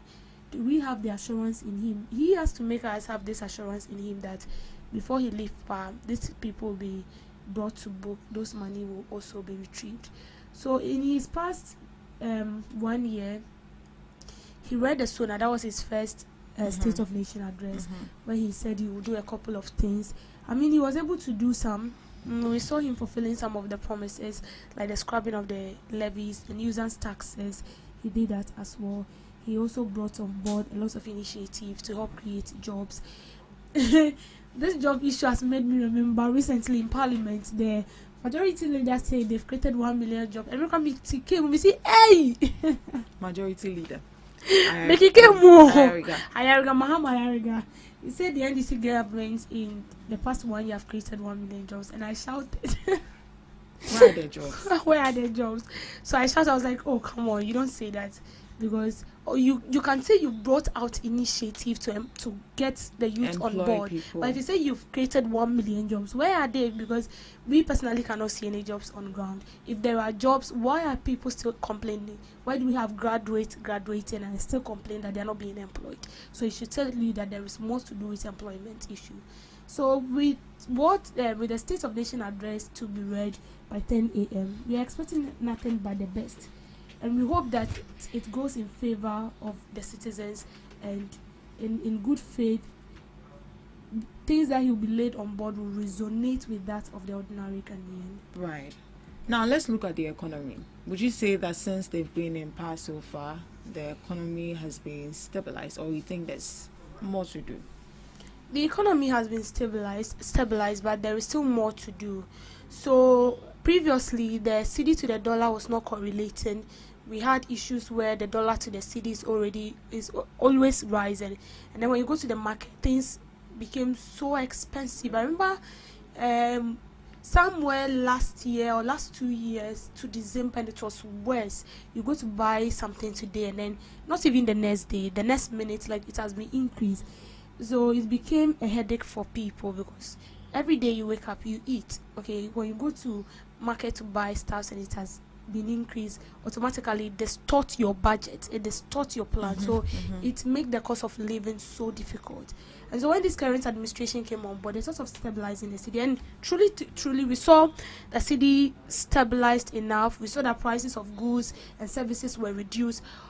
I said there is more to do, because although it reflects, but it's not that reflecting on the market. Okay, things has reduced, but not that much. Not that much, because I wouldn't say it is the fault of the government, but on the side of the traders, because the government has done its possible best, and then the cedi to the dollar has this cordial relation. So why are we not feeling it? And the traders are making the work of the government so difficult. They will tell you that the stuffs they've bought for 20 years from last year, it is still what they have in stock, and up to now they are still saying the same story. You get it? So I feel like these people are making the work of the government so difficult. So I would say that the cedi to the dollar, or the economy, in a way is stabilized. We are feeling its impact, but we are not feeling it as how we used to, because as it stands now, people are still increasing rent. Rent is still being increased. They've been a directive to drivers that they should reduce fares. Some are complying by the rules. Some of the drivers are not doing it. and they're making it look some way, because trust me, if a government should try his possible best to stabilize the economy, and you the citizens are not feeling, then what is the impact? So you see that some of these Ghanaians will tell you that tell the government to speak to Apostle Kai's pepper dealers, to speak to the Kenke seller at the marketplace, and also the watcher seller at the marketplace. Because tell me why the cedi to the dollar is stabilized. When you come to sit in my car, you're telling me that means so. But we better watch him 1 peso better so me. We better talking to 1 peso better so. Saying kitty with 2 cedis. 2 cedis. You see, kitty with but 2 first, cedis. also near 1 cedi. Near 1 cedi. First, even groundnut was sold at 50 pesos. 50 pesos. But you know, time. Yes, it has been increased. Right, ladies, Miss Regina. Yeah. So last. Yeah. Last. Yes.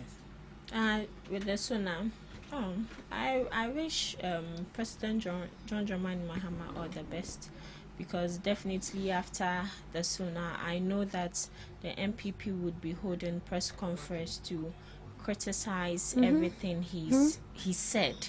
They would find fault in everything, but at the end of the day, Suna is still Suna. Suna is still Suna.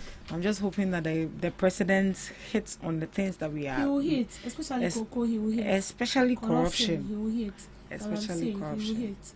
Yeah, right. So, what are your expectations as well? You can send in your comments. Let's know what you're also expecting from the president during the State of the Nation address today. Thank you, ladies. We'll be going for a break. We'll be back with our guest. What do you want for breakfast? How do you want your breakfast? English breakfast. French fries. Koko Nikosi, alo komi kesheto. Wache. Well, Gobe is the real deal. Join us on Ghana Talks Radio. Let's serve you a buffet of breakfast. From news headlines review, current affairs to social issues. Entertainment, sports, and all the trending stories live on our mobile app and across all socials from Monday to Friday, 7 a.m. to 10 a.m. With me, Pakwesi Omare. Regina Bless. Deborah Adoso. And I am Esinal Fiagbedu. This is Ghana Talks Breakfast Show. This is Ghana Talks Breakfast Show, your morning companion.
This is Ghana Talks Breakfast Show, your morning companion.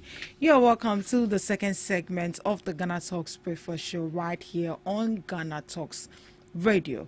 You're streaming live on Facebook at Ghana Talks Radio, on X at Ghana Talks Radio, and also on YouTube at Ghana Talks Radio.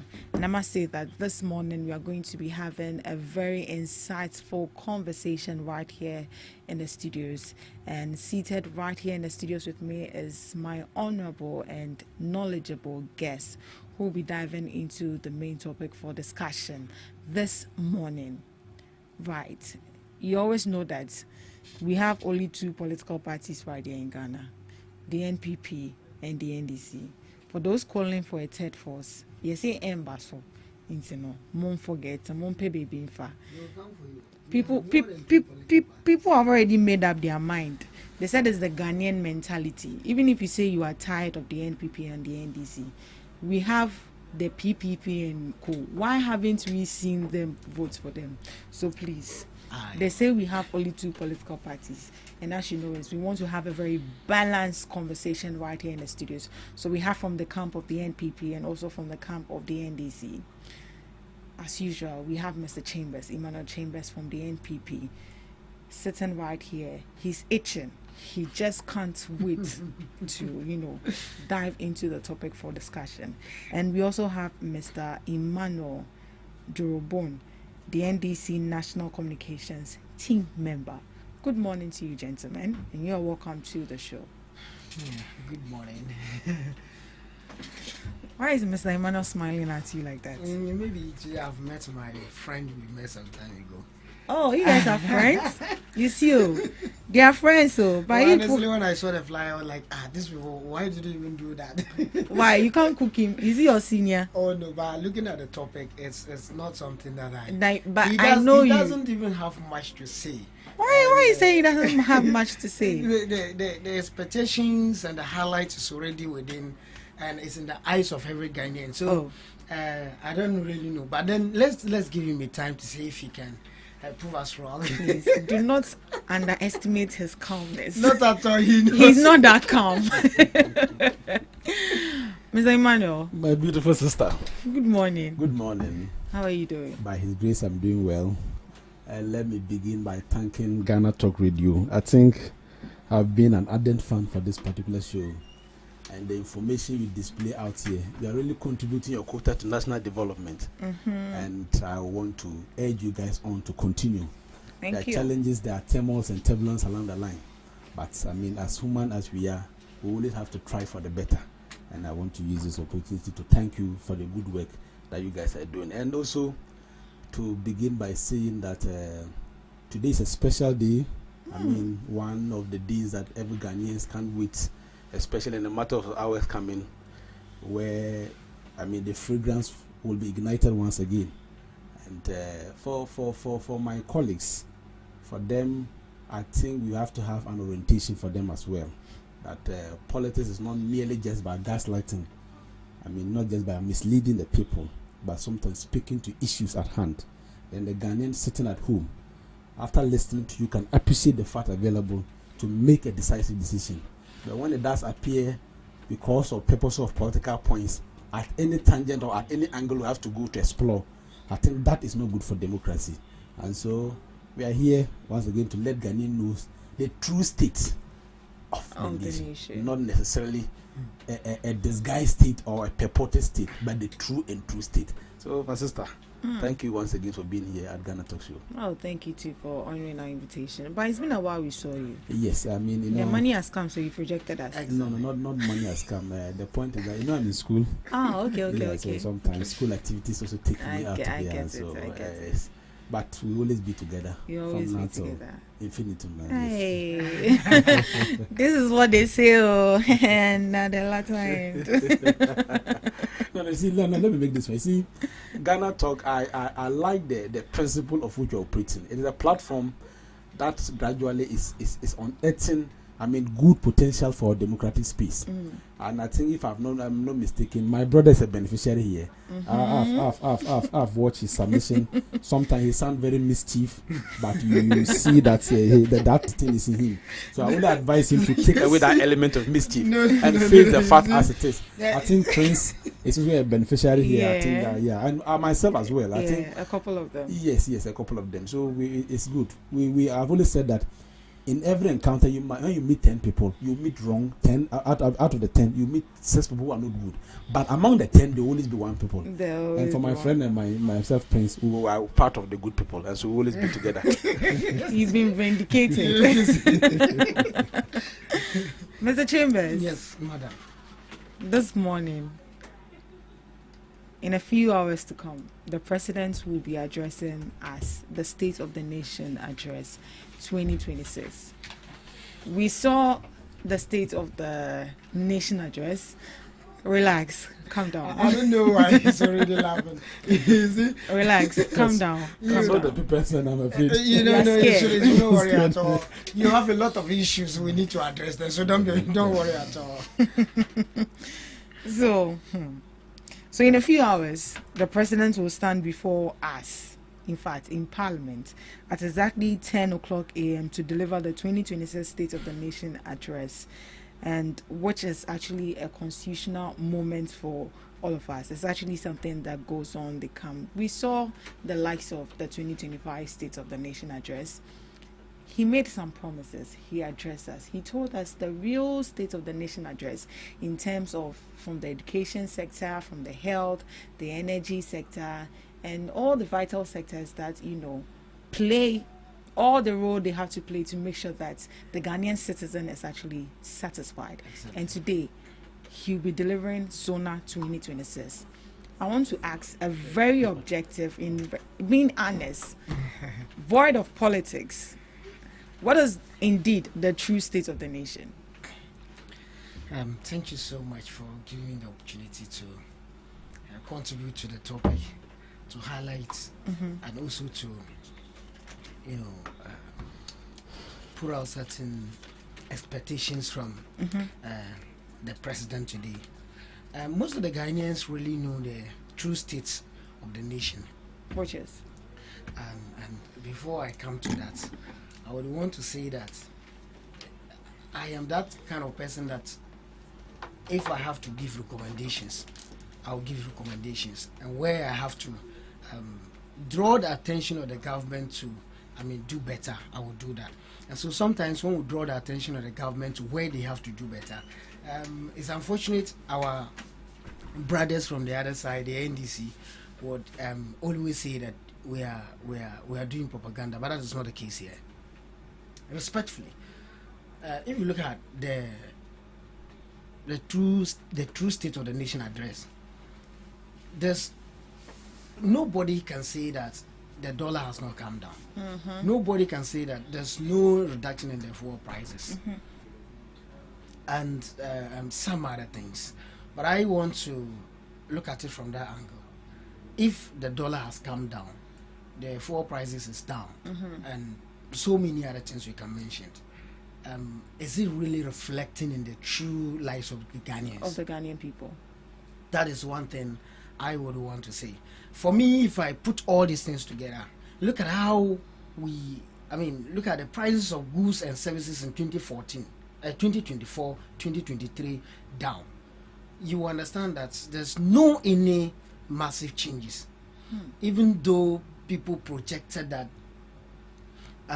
dollar was at 17 cedis, and now we have the NDC guys telling us that the CD has appreciated, the dollar has depreciated against the CD. If you still consider the totality of the goods and services prices in this country, you understand that it is not truly reflecting. The quoting of the figures, the macroeconomic figures on paper is so massive. The inflation is at a single digit, but we are not seeing the impact in the lives of the Ghanaians, the dollar and so many other things, you understand. And so Ghanaians out there, those of us who are on the streets, we already know the true state of the nation. We already know the true state of the nation. We really expect too much from the president today. And so if the president mount on the podium this morning, we are expecting that he will outline, tell us the state of the sustainable jobs created under his regime. Right. I'm sorry not to cut you, but before you go in there, you mentioned that we've seen that the inflation is now at a single digit. That is what is on paper. Yeah, that is what is on paper. That is what is on paper. But that is what you've also read. That is what is on paper. But that is what you've also read. That is what is on paper. I am saying that. But you've read about that too. I've read around it. Good. So we've seen that inflation is at a single digit. We've seen that the CD has appreciated, and you, in your submission, you mentioned that you don't see it reflecting in our daily lives, the standard of living or of the citizen or a normal Ghanaian. From your perspective, why is it so? Why do you think it's not reflecting? And so that is what I said. It is reflecting on the people. They are not. I don't know. You see, if the inflation is at a single digit, now the goods and services is still high. The prices of goods and services are still high for us in this country. But it means that the government must enroll some policies. The government must do something as far as possible. You understand? You can't tell me the inflation is down, the dollar is depreciating against the CD, but yet things are so high for us. So it is only reflecting on the people. That is one thing I can say. It is only reflecting on the people. But when inflation, we want to see it in the true lives of the Ghanaians. Good. When inflation is down, are we expected to see a reduction in the prices or the rate at which prices of goods and services increase is supposed to come down? Which is which? We are supposed to see a massive reduction per their calculations. In the goods and in the prices of goods and services once inflation is down. It's down, totally down to a single digit they are claiming. Is it 3.8 or something like that? It can even be at 1 or 0. We don't have problem with that. But once it is not reflecting in the lives of the Ghanaians, we are not taking it serious. Right. So before you zoom into the expectation you have for this particular State of the Nation address, let me hear from Mr. Emmanuel about the issue of inflation and then why it's not reflecting in the normal life of a Ghanaian. Thank you once again, and let me say a big good morning to your cherished listeners and all NDC party executive, especially His Excellency John Dramani Mahama. May God give him strength to deliver the true State of the Nation address. And to begin my submission, I want to also honestly thank you for the question you asked my brother, that inflation he claimed at the beginning is on paper. Then you ask a specific question. Has he read something? Beginning he wanted to run away from it, but finally he has to admit. Then your question was, why is it so? Why is it not reflective on the Ghanaian? And I think he could not answer. I did. You see, the point is, if you can recall, when K.T. Amon was appointed as a trade minister, yes, he made a press release saying that he has instructed the cement industry to reduce prices. Can you remember the answer, the response they gave back to him? They asked him that for them they have no problem. He should go and observe the exchange rate, inflation. When they are within normal level, he should come back, they will reduce it. Till today, he has not even replied back. The point is, since when did it become a crime to make references to our microeconomic indicators? In the year 2022, at what point in time did we realize that our nation or our state was in the bankruptcy or was moving in the wrong direction, for which we have to resort to an external body called the IMF to come and rescue us? It is the same books we refer to. When we appeared before IMF, what did they request from us? They didn't go to restrict other Ghanaians. They said, bring the indicators. What were the indicators? You left that inflation of 54%. Was it a good thing? No. Interest rate was hovering around 28%. Those were the books you refer to. The CD, even as of November, in the year 2024, was trading at 16.35%. Statement of fact captured in the financial budget statement, the year 2025. When you appear before any external body for rescue, these are the books they refer to. And so, you think it's for no reason why when you go to IMF, they will put a ban on employment? It's because they want to let your numbers look good. When inflation rose as far as 54%, we saw major companies folding out Ghana. And when you read the World Bank report, in the year 2022, we lost 6 billion in the Ghanaian economy, exposing the CD to its highest form of volatility. 6 billion as a result of investors leaving. Because you can't operate in a country where its inflation is 54%. What profit will you make? A country where its exchange rate is around 28%. My sister, when you go and pick the principal money and they quantify this in 28%, how much profit are you going to make? And how much will you expand your company? So they folded out. And we all saw the excruciating hassle this, my friend and his people, subjected us to. Today, when we want to make reference to those books, they say it's a crime. We went to IMF in the year 2022. They had given us first review, second review, third review. I urged my brother to just go and watch the last review, the fourth review, before the NDC. We have only had one review.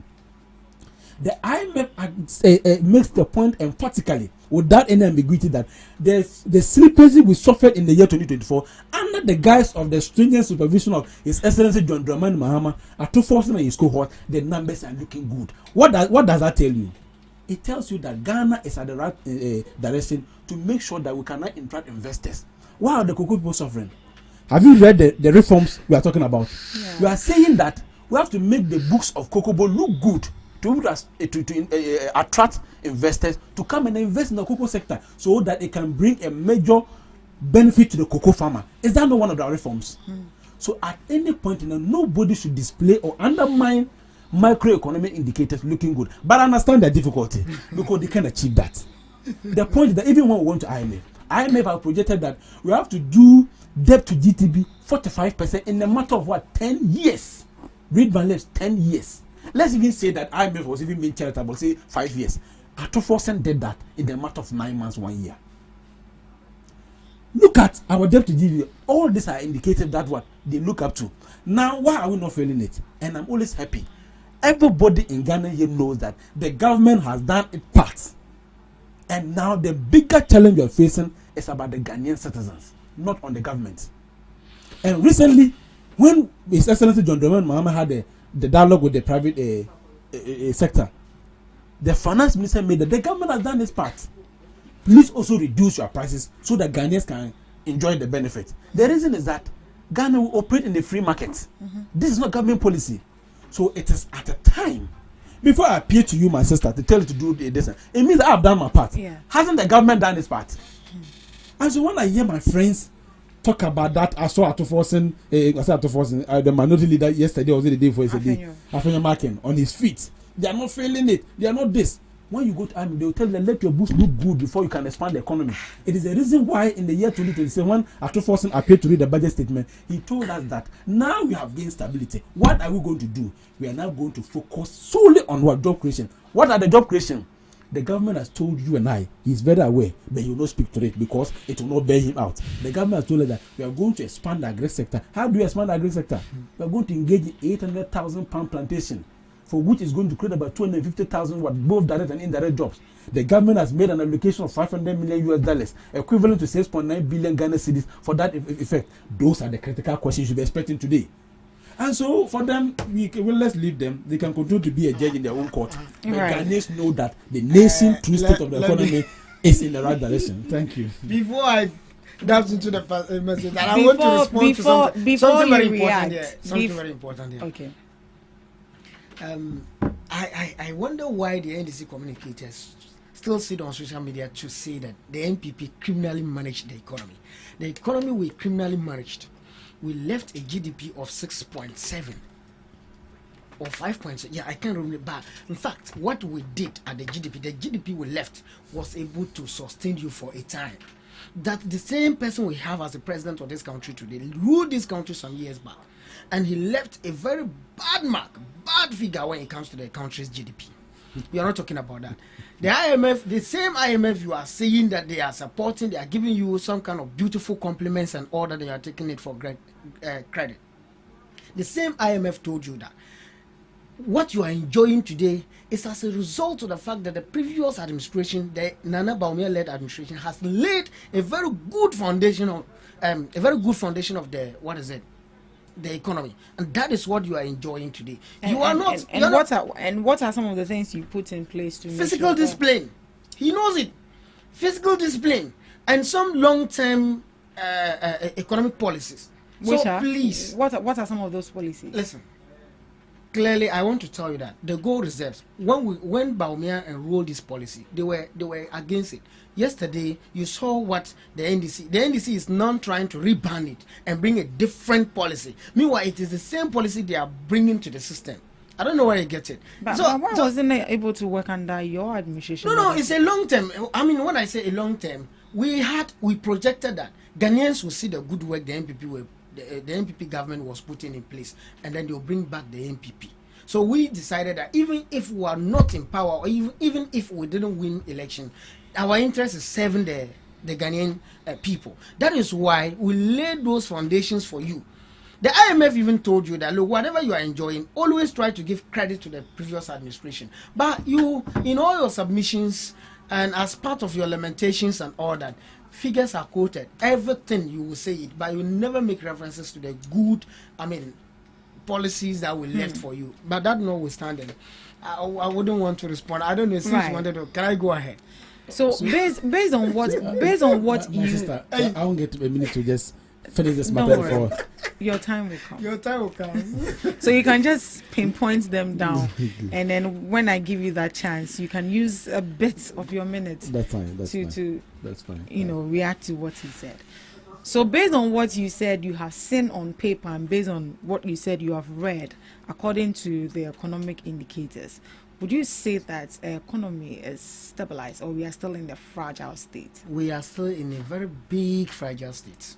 Why do you say so? And what are some of these indicators? We believe that as an ordinary Ghanaian like me, before I can stay that the economy is at a stable state, that every one of us is enjoying from the economy, it has to reflect in the lives of the Ghanaians. That is one thing I believe. But once it is not reflecting in our lives, once the figures keep coming down on paper every day, each time, I don't think we have to bow to it. What are some of the indicators you would like to see? Yeah, so if the dollar is really down, we have to see the reduction of prices of goods and services. I mean, food. Abundance of food. Yes, the food security in the country. You even have a policy you are going to enroll, like Feed Ghana or something like that. We want to see that you have enrolled all those policies. They are working. We want to see the 24-hour economy fully implemented.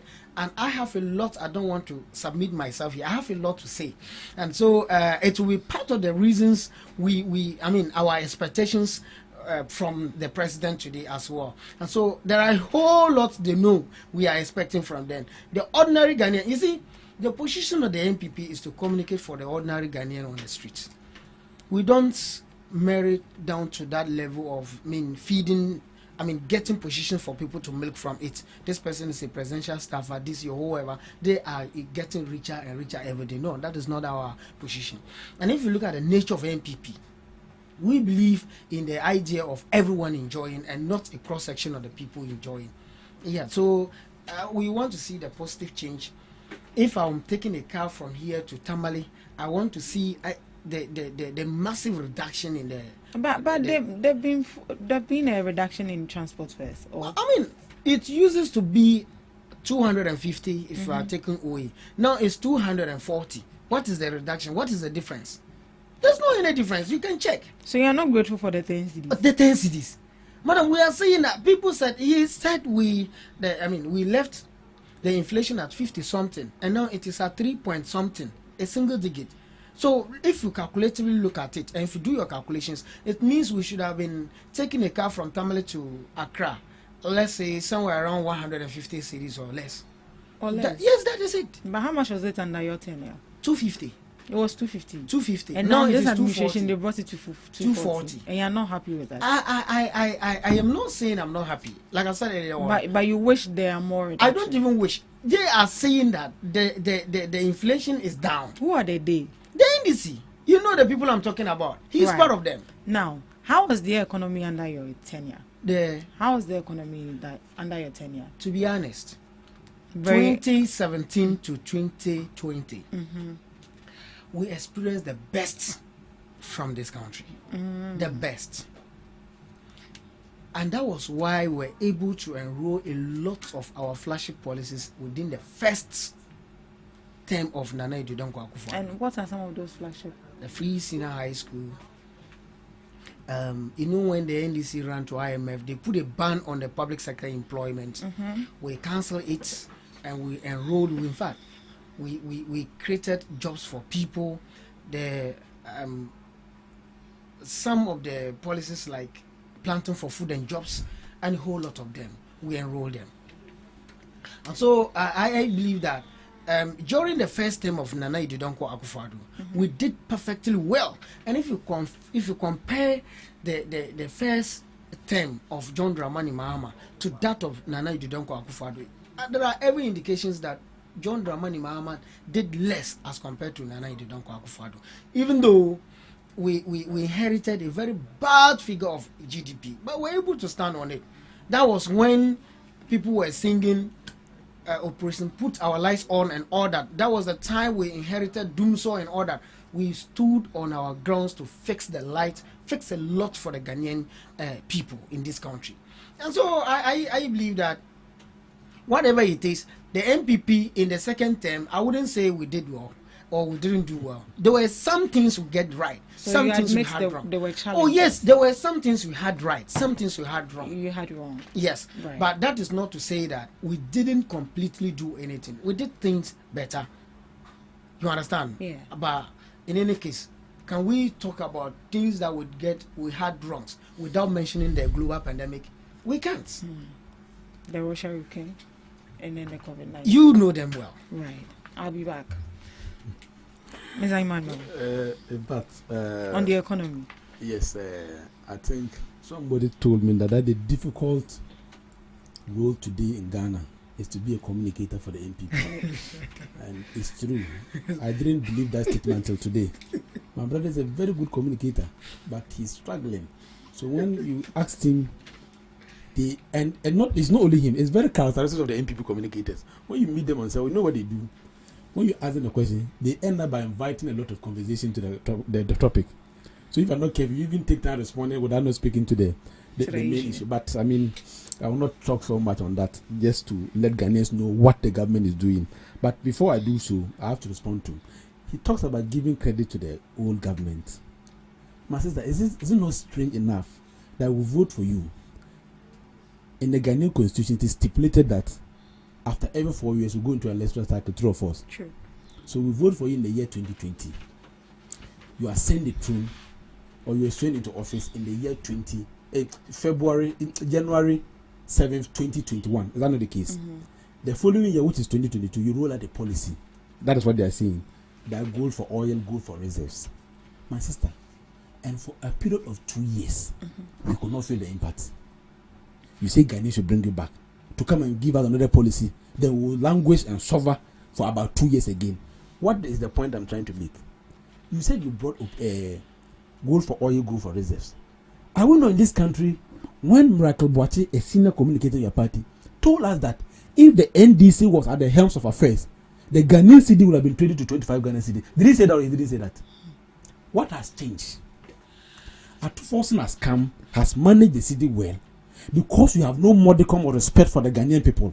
You just don't want to admit this and then commend the managers of this economy. Look, we roll out a policy. There's a difference between gold for oil and then this gold botting we set up. In this time, the only institutional body that has the right to do business as far as the gold is concerned is Gold Board. Is the reason why we have seen an astronomical increase in our reserves. This is what we call prudent management. You brought about gold for oil, gold for reserve. We do not see the impact. It was the year 2022 that Ghanaian cedi suffered the biggest assault in its history for the past 40 years. But then these policies were still underway. And what led to that biggest? Because of profligacy, ostentatious spending. You remember, let me tell you something. When Atufosike, one of these major policies that would be a trademark or an indelible achievement for him is all called the commencement certificate.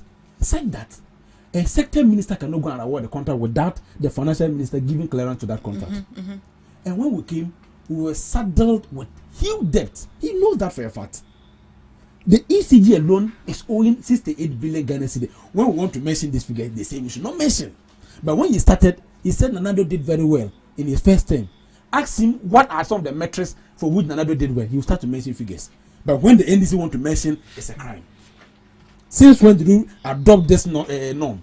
So for the NPP, like I've said, I've always believed that the best people to judge is Ghanaians. And they gave you the huge defeat ever to have recorded in the history of this country, 1.7. So my sister, to the substantive matter. Exactly. The State of the Nation address. Like I told you, we came into this economy with none of the numbers speaking in our favor. And the IMF has cautioned that. So what the president needed to do was that, first of all, we need to bring stability into the Ghanaian economy. What are the relevance of stability? First of all, it guarantees what we call the purchasing power. Then it guarantees planning as well. So this has done, and then it also increases what we call the business confidence in terms of trying to invest in our Ghanaian economy. And we all know for an economy to thrive very well, you need more of the private sectors. Our sisters who travel to see greener pastures, are they in the formal sector? No, they go end up working in the private sector. That is what we can do. And for a businessman to come, they first of all look at the books. And these are the books that has become a crime for the MPP and will continue to refer to them. This is a government that its focus was on what we call the less average person in Ghana. The first thing we did, for which I want the president to amplify on it, It's about taking care of the ordinary Ghanaian. Who is the ordinary Ghanaian? Remember, in their time, the Rawlings brought a proposal called the District Assembly Common Fund. That in every year, after we have taken our GDP, we take 5%, then it goes to the various districts and assemblies. Do you know what that fund does? No. The DC, together with the assemblymen who represent the people at the lowest level, when you want to do the decentralization, they go to your community and assess that my community called Bogda, they have issue of what called water problem. Their school building is not in good shape. It is that money they are going to use it. In the year 2024, the whole of 2024, Bole, this assembly had 290,000 Ghana cedis. 290,000 Ghana cedis. Old money 2.9 billion, a whole district. Under His Excellency John Dramani Mahama, and they also engage in what called the earmark cap and alignment acts. When we came, we have uncapped all those things. Now, these funds are having their full dedicated source of what money. In the just end of the year, we allocated 9.8 billion Ghana cedis. Now, there's difference between allocation and releases. As I speak to you today, we have released first quarter, second quarter, third quarter. And on average, every assembly is benefiting from 7 million Ghana cedis, 70 billion old Ghana cedis. So that's how much your DC, the constituency you come from, has received on an average. Right. And are we seeing the impact? The impacts are there. Haven't you seen the 24-hour economic market roll out in the various districts? Oh, we haven't seen. I am telling they are there. This year, in my region, like the Savannah region, the MP was just there not quite long ago to side aside for the construction of the 24-hour economy. So they are yet to construct it. Yes, the ones they have released. It's not in operation. It's in operation. Fugo funds have come. The contractor has come on site. They've inspected the area. So it's going to roll out. Remember, these are what we call multi-year commitment. It's not a single year. And Ghana, we have operated under the guise of what? Multi-years commitment. So it is going to take in phases. But the most important thing in project execution is releasement of funds. Has it been released or not? It has been released. The MPP constituency have enjoyed same. That is the point that needs to be established. My sister, this is the government, the true state of the nation that they are talking about, for which I want the president to amplify today. It's when we came, this time they are trying to redefine the no free stress policy, for which I don't understand. That we are supposed to give them the money before they go. But this time what we do is that we allow them to go, then later we pay the money. What is the most important thing? Have they been payment or no payment? There has been payment. We made a budget allocation of 300 million Ghana cedis last year. We have released that money. This year we have increased it again. Go, and one thing that I always want to praise this president is the persons with disability. Right. We have said that their tertiary institution is going to be free. We have made allocation to that effect. And even at the district level, under the common fund, you're supposed to give 3% of the common fund to a person with disability. His Excellency John Dramani Mahama has increased that to 5%. So today, I know all of this. My focus should be on job creation. On job creation. When you read the World Bank market, Truman took unemployment rate of 14.2. They said that has reduced marginally. It means it's not much. So I want the president to assure Ghanaians that on the private sector, these are the things we are doing. And thank God the 24-hour economy policy has been duly launched. Remember, it was launched. The bill was presented to Parliament. President assented to it. It has been enacted now. It has become law. What that means is that going forward, there's going to be a proper budget allocation for that. Remember, even in the year 2026 budget statement, they made an allocation of 110 million Ghana cedis to that effect. Now that it has become fully operational, we're going to get huge sums of money. And the companies that will subscribe to the 24-hour economy, they are going to enjoy what we call the low reading meter tariffs to expand the economy. They are going to be guaranteed what we call security. They're also going to be guaranteed what we call, despite we enjoying, reduction in terms of inflation. Remember, inflation on import in the year 2024 was 18%. Today, as I speak to you, it has come 9.8%. When His Excellency John Dramani Mahama met them, he has promised them that 9.8, he's still going to reduce it to make sure that they will have a congenial environment to expand their scope to increase what we call production. Those are the things I'll be expecting from the president. And I know he's not going to miss his words. And he's also going to take a moment to share with the cocoa farmers that this has never been what he has planned for. Right. He always wishes good for the cocoa farmer. But of course, these are circumstances we all have to bear it. And also take the opportunity to re-echo on the reforms. And one of which is very cardinal, is about the 50% possession of our own cocoa beans in Ghana here, so that there can be so much on the value addition that the cocoa farmer can benefit. Right. Thank you, Mr. Imam. Thank you so much. You are both Emmanuel. Okay. Maybe if he doesn't have so much, I think because he has a lot to say. You can give He has a full. Look, if you give us 3 portion. days, if you give us 3 days, I tell you, Jerry will come finish. Because you have a lot to unpack. Right now, let's go to your expectation. Okay, so my expectations is as simple as anything. We are going to really expect much from what the government told us some years back before 2024 and elections. what are some of the things you mentioned? I'll come in there. Right. So I like I said earlier on, since all the economic indicators are very positive by the NDC communicators, goods and services, the prices should be down for us. We also expect that the 1.7 million jobs this government has promised the good people of the country, they will enroll those jobs. They will enroll some, they'll put some measures in place to ensure that they will start employing our dear youths on the streets, the graduates, and anyone at all they've promised into jobs. This is what we want the government to do. We are also waiting to see the 1 million coders program they promised the good people of this country. They've launched it. They've launched it, but what is the impact? We are waiting to see we wanted to see the light of the day. That is what we are also expecting from the SONA today. The reset agenda. We want to see the full implementations and active enrollment of everything around the 24-hour economy. You understand that in going into 2024 elections, the major song, the major policy, all the NDC guys were singing to our hearing was 24-hour economy. 24-hour economy. Just like the way we used to sing the free senior high school. We did well by implementing the free senior high school when we came to power within a year, and now it's over a year we have not seen the light of the 24-hour economy. So the president mounting the podium today, we will expect that he will say something very beautiful about the 24-hour economy, and no more announcements, no more lamentations. Good. We also expect the anti-corruption, that is the oral they enrolled when they came to power. We want to see what at all the oral is doing. What are they retrieving? Where is the money going? We want to hear the president today to tell us the state of the oral as we say today. Infrastructure and energy. We can't pay light bills. The people out there cannot pay light bills.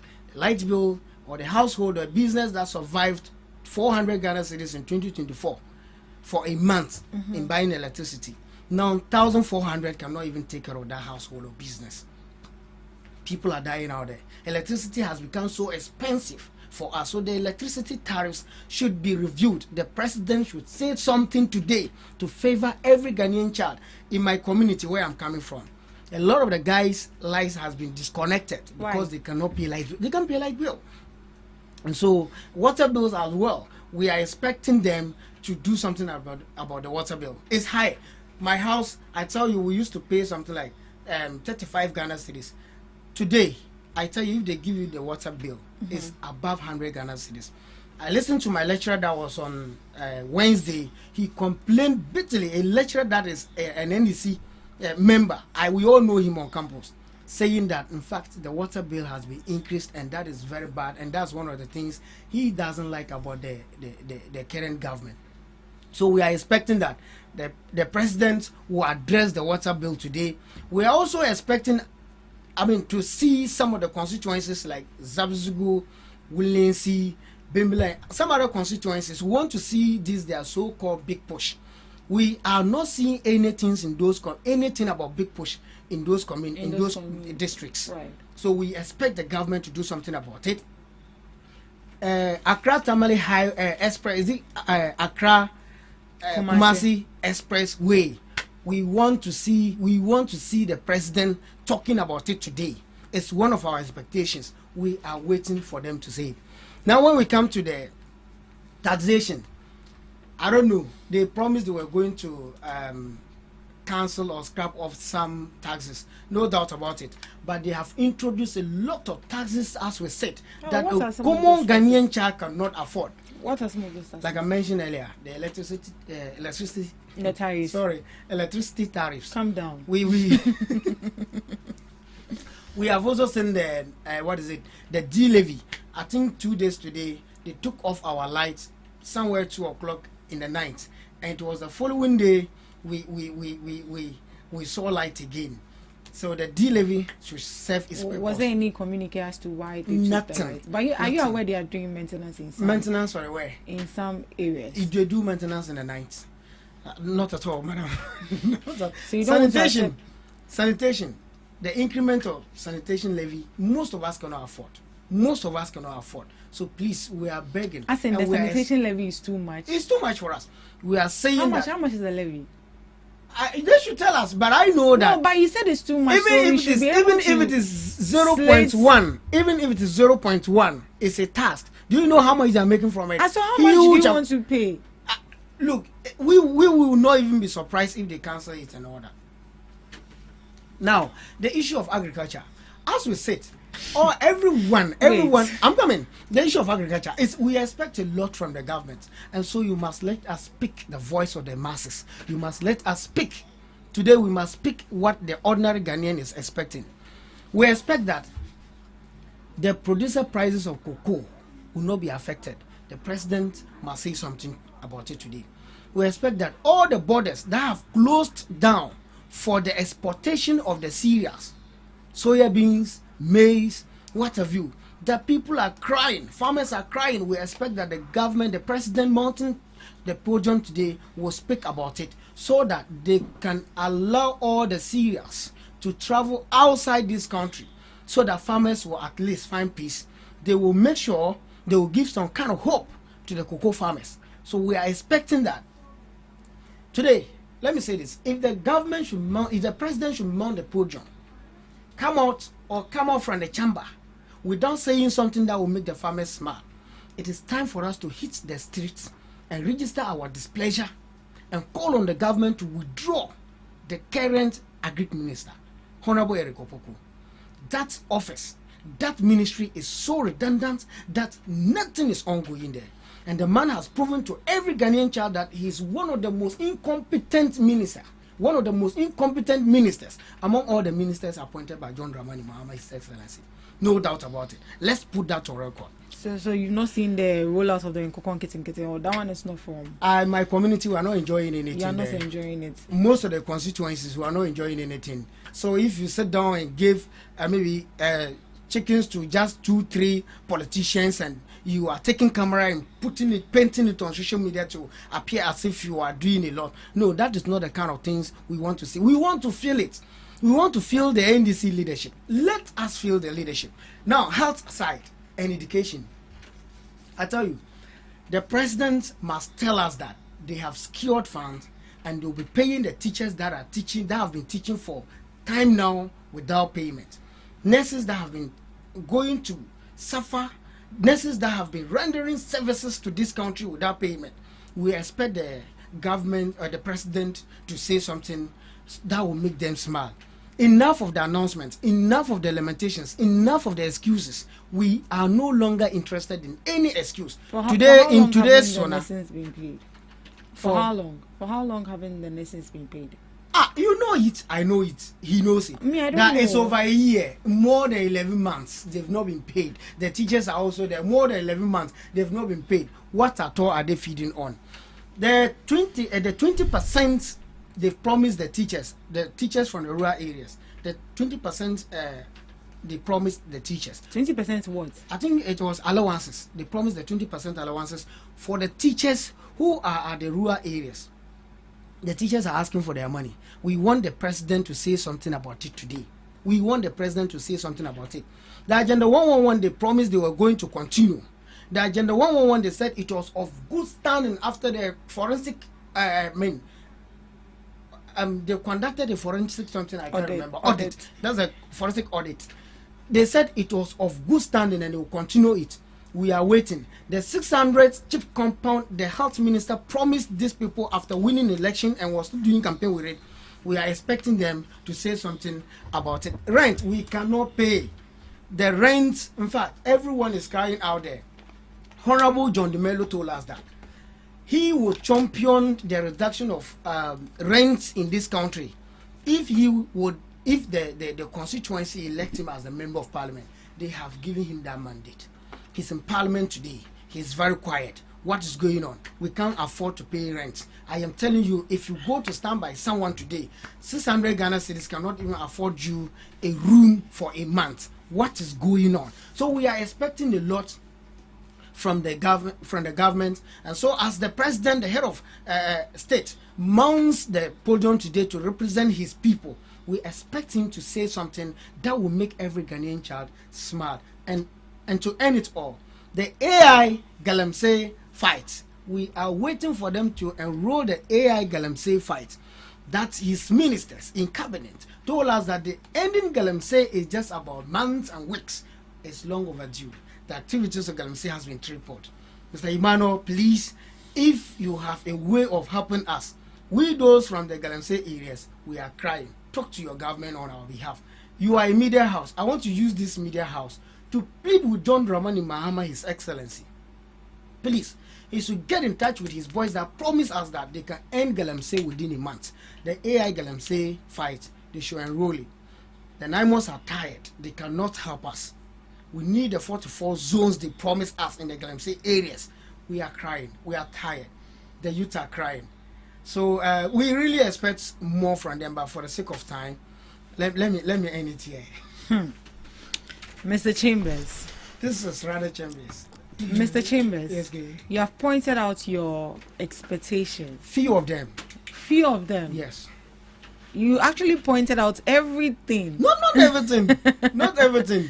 Not really everything. Would you say it's a summary? Would you say it's a summary of your expectation, or is what? What is it? Exactly. Let me take your words. Let me borrow your words. Right. So, Mr. Emmanuel, we are going to take these issues one after the other, as compared to what your administration mentioned during the SONA 2025, and then what we are looking forward they are going to adapt.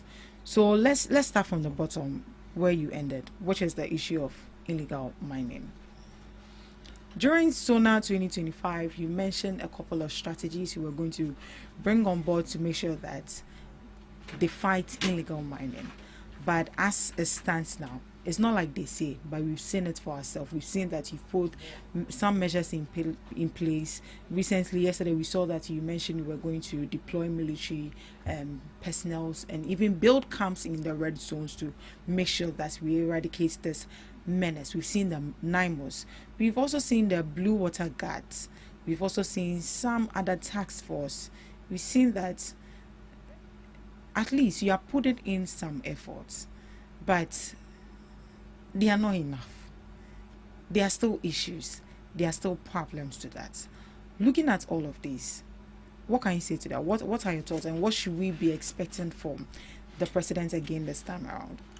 Thank you very much. I hope that in your quest of trying to go with me, you touch everything he has said, yes, so that yes. we can deal with them. So he will make sure not to interject, because I saw you were very quiet and calm. Yeah. So please, I expect that he esteems saying back a try.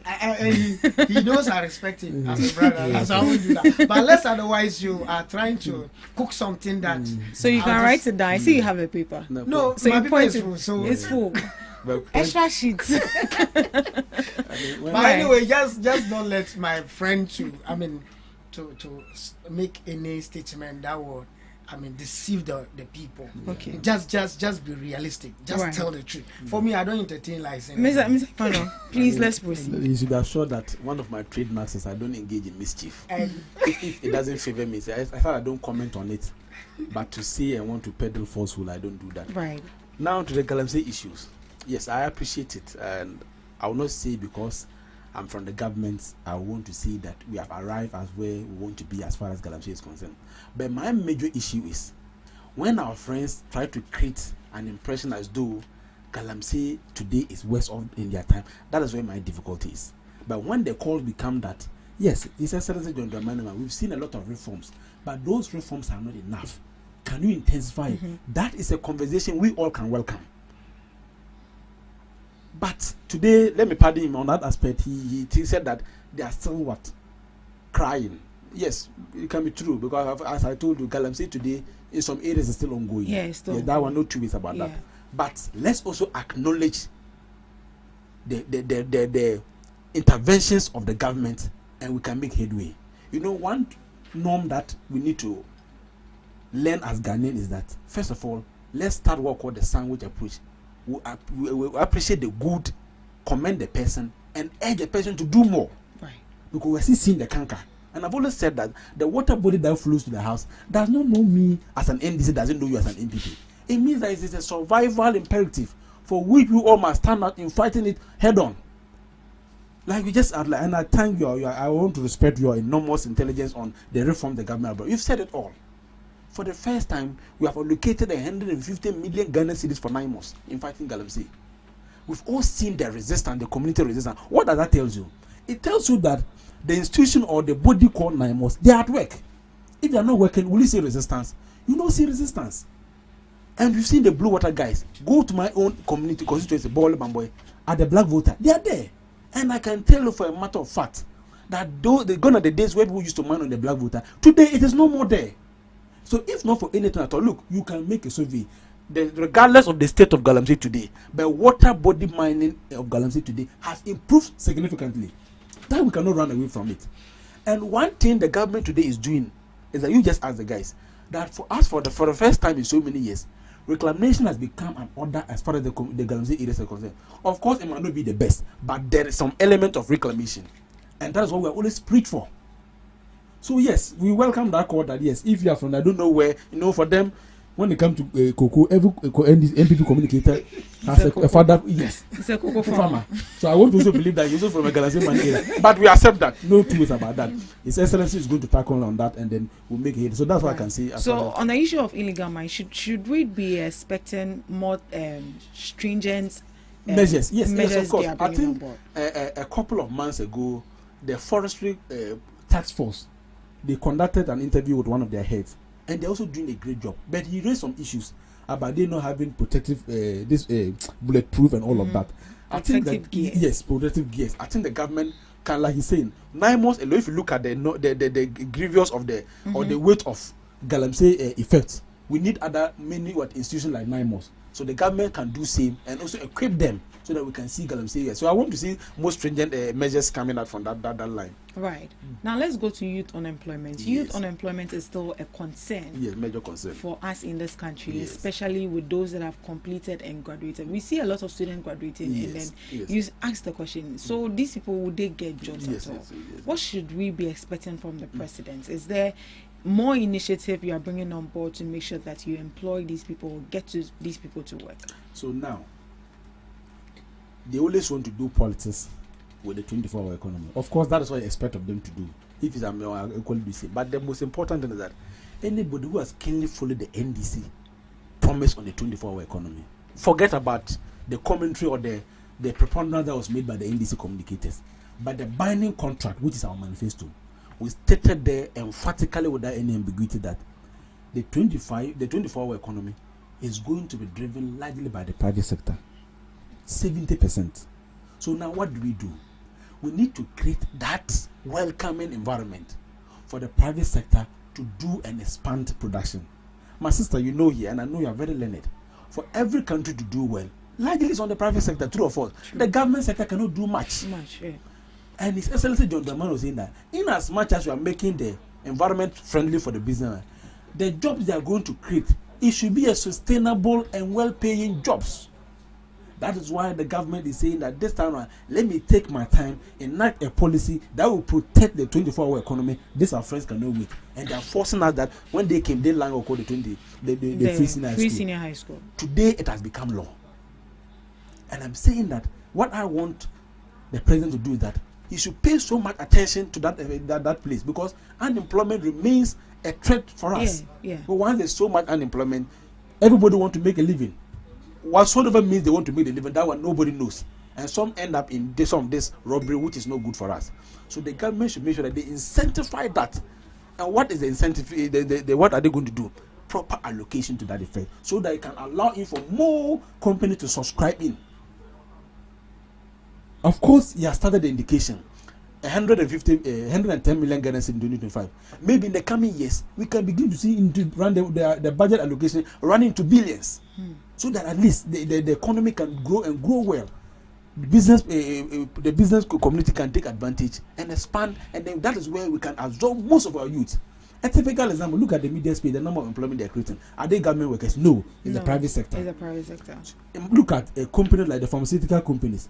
I'm told that I'm from the pharmacy class, and I'm telling you that the companies we have in Ghana only supply about 30% of our drug needs in Ghana here. Wow. So if government can even extend that to 60%, it means can absorb chunk of our youth, and that is a good thing. To work in that sector. To work in that sector. Now he talks about. Of course, I've not asked him, but let me, because of the question.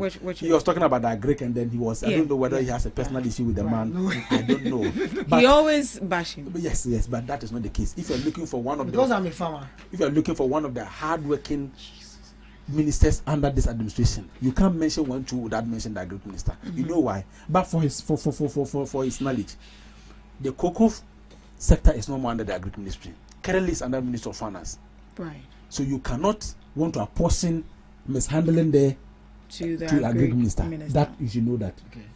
Now, he's talking about the Agric minister. My sister, you have been in this media for how long have you heard about food glut in Ghana? Haven't you experienced that last year?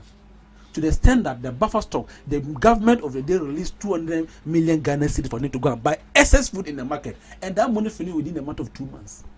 That government have to go and cough out another money. We are here lambasting this minister.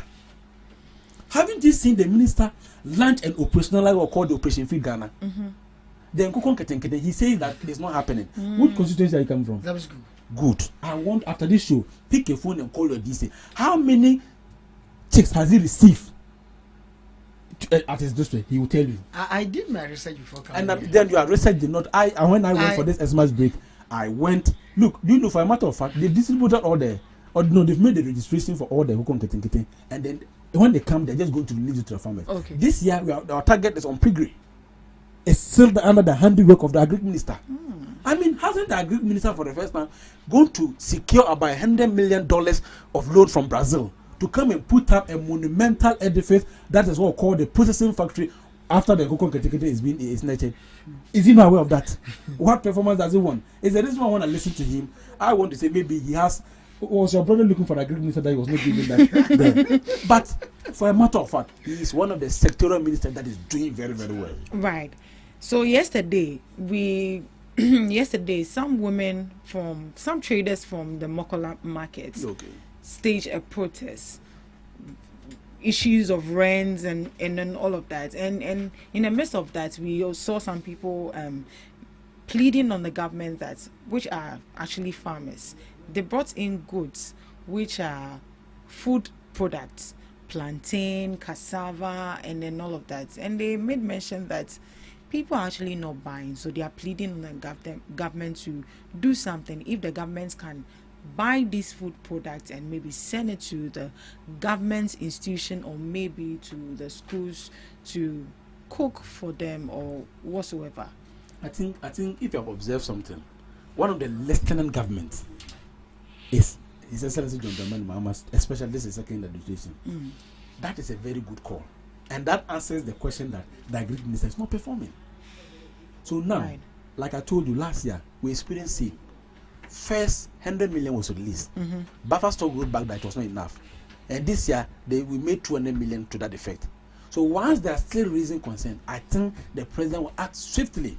Remember in Agogo, when the tomatoes people complained that they are not getting buyers, quickly the president instructed, we want to board all those food, release it to the various secondary schools for them to enjoy proper meal. The meal that we experiencing sometimes, that was nothing good to write home about. Today it has improved. So yes, those are calls when you make. I will never sit here to make politics out of it. It's a good call, and I think the president or the DC at that area will take advantage and reach out. And once they reach out, trust my words, my Excellency John Dramani Mahama will make a buffer or an allocation to that effect. Right. Moving on to our health sector. Yes. Recently, we've experienced the no-bed syndrome. Yes. And it's not like it's something new in our system. Yes. This is actually something that has happened already. Yes. And we believe it has happened and just that we haven't heard of it. Yeah. But it looks like we had a large number of followers advocating for this particular gentleman who lost his life as a result of the no-bed syndrome. What should we be expecting from the president in response to this? So now, you see, in every policy you roll out, the end goal is that it should have an impact on the Ghanaians. Our brothers develop a policy called Agenda 111, which is a good policy. But my sister, what is the end goal? What is the impact?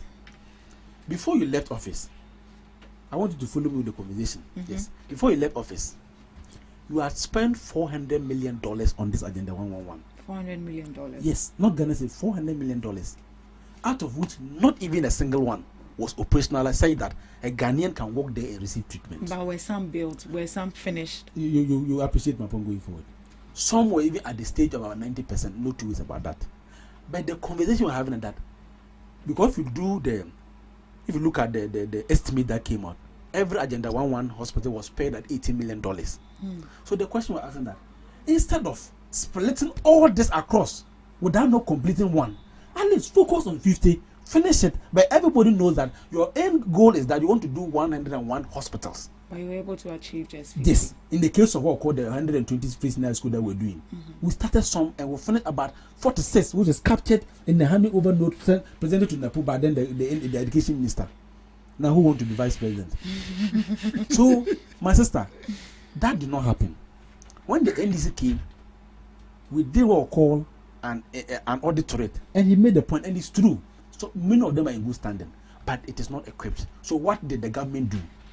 As I speak to you today, government has released in the 2026 budget, he made an allocation that 100 million Ghana cedis to work and make sure that 10 of the Agenda 111 hospital is operational, such that the mother in Zabzugu can walk there and receive treatment. That's what the government is doing. That notwithstanding, the government has also allocated another 600 million Ghanaian cedis to make sure that we build 3 new regional hospitals.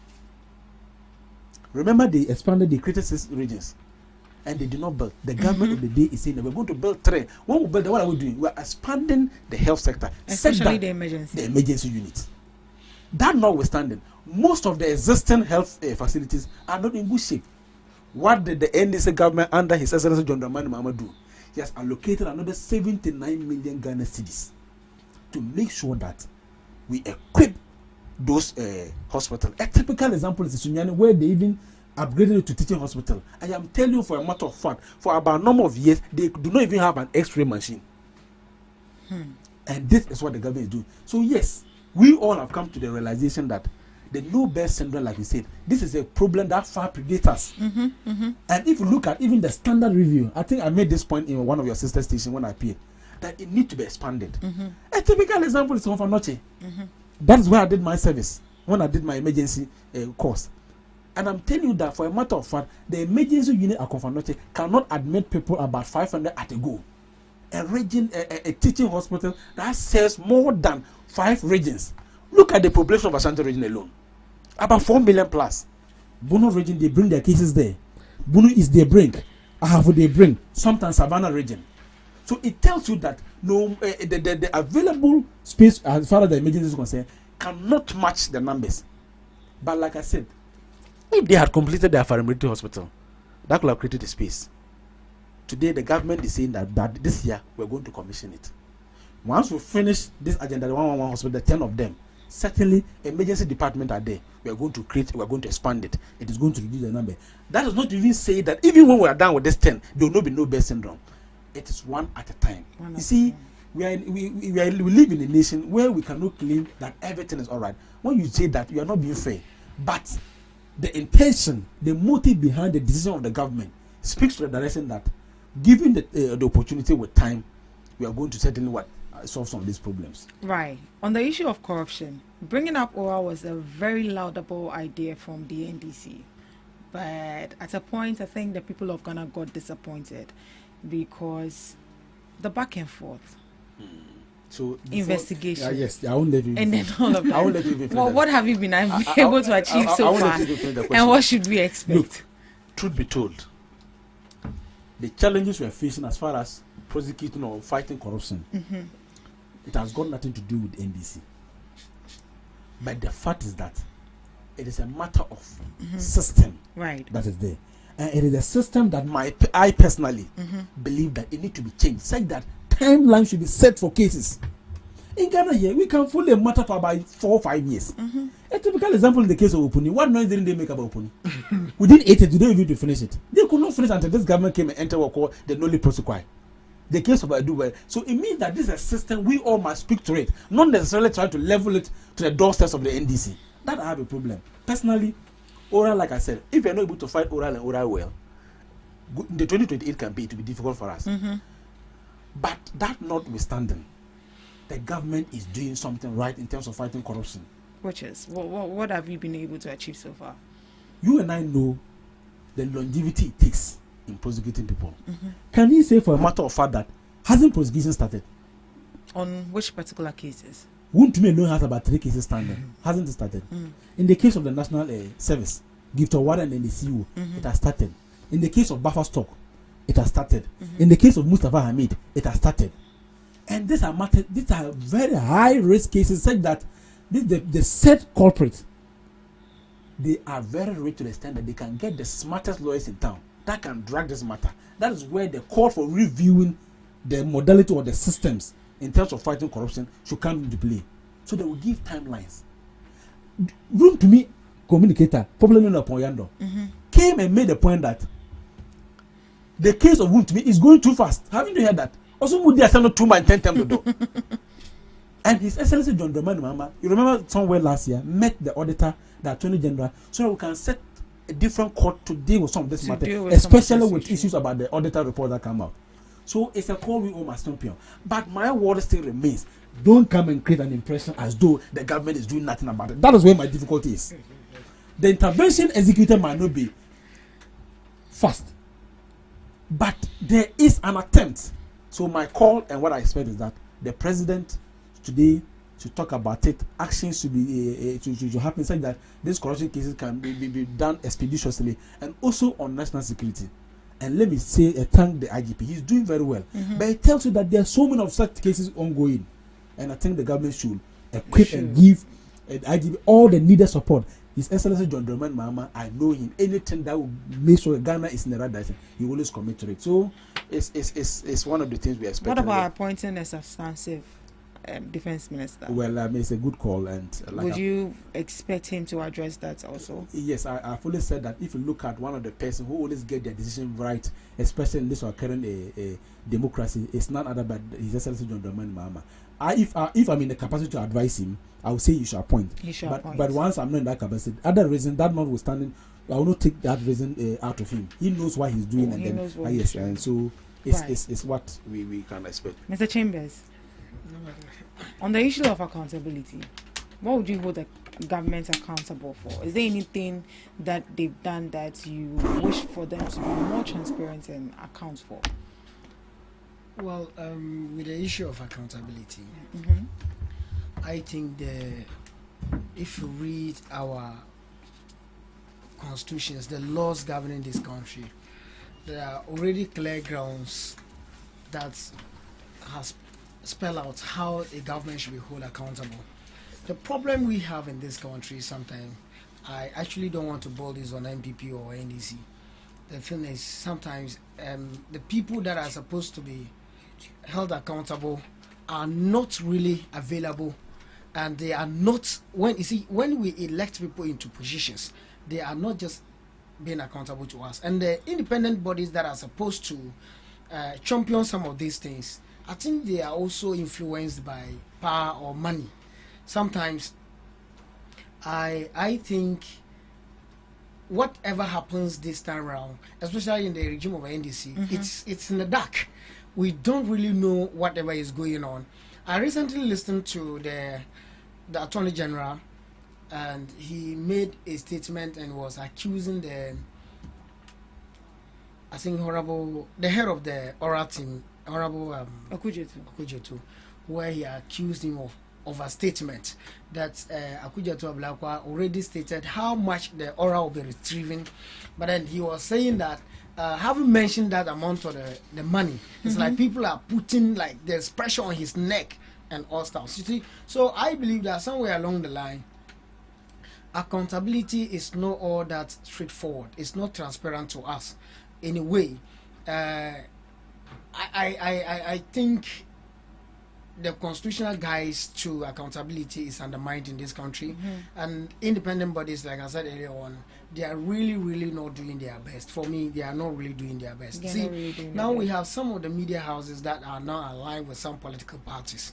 And, the major role of these media houses is to, hold the government accountable, and by the courtesy of our laws and by our practice, media houses or media press is known the fourth arms of government. Yeah. So you could see that somewhere along the line, in the last months or year of MPP, you saw our reactions towards the TV3 and all that, and those things that were happening. Sometimes they go out to publish things that are not even supposed to be published, or something that is under discussion. You see that media houses are already publishing them. In fact, recognizing media houses for that matter. So I believe that bodies that are supposed to hold the government accountable, they are not really doing enough. And unfortunately, the government is not also ready to be held accountable. So that is a challenge we have in this country. Right. Yeah. And I want to make an appeal. Okay. On behalf of the entire women in this country. Women. We want to appeal to the government. We want to appeal to John Dramani Mahama, His Excellency. The Women's Development Bank is a policy that will help all the women in this country.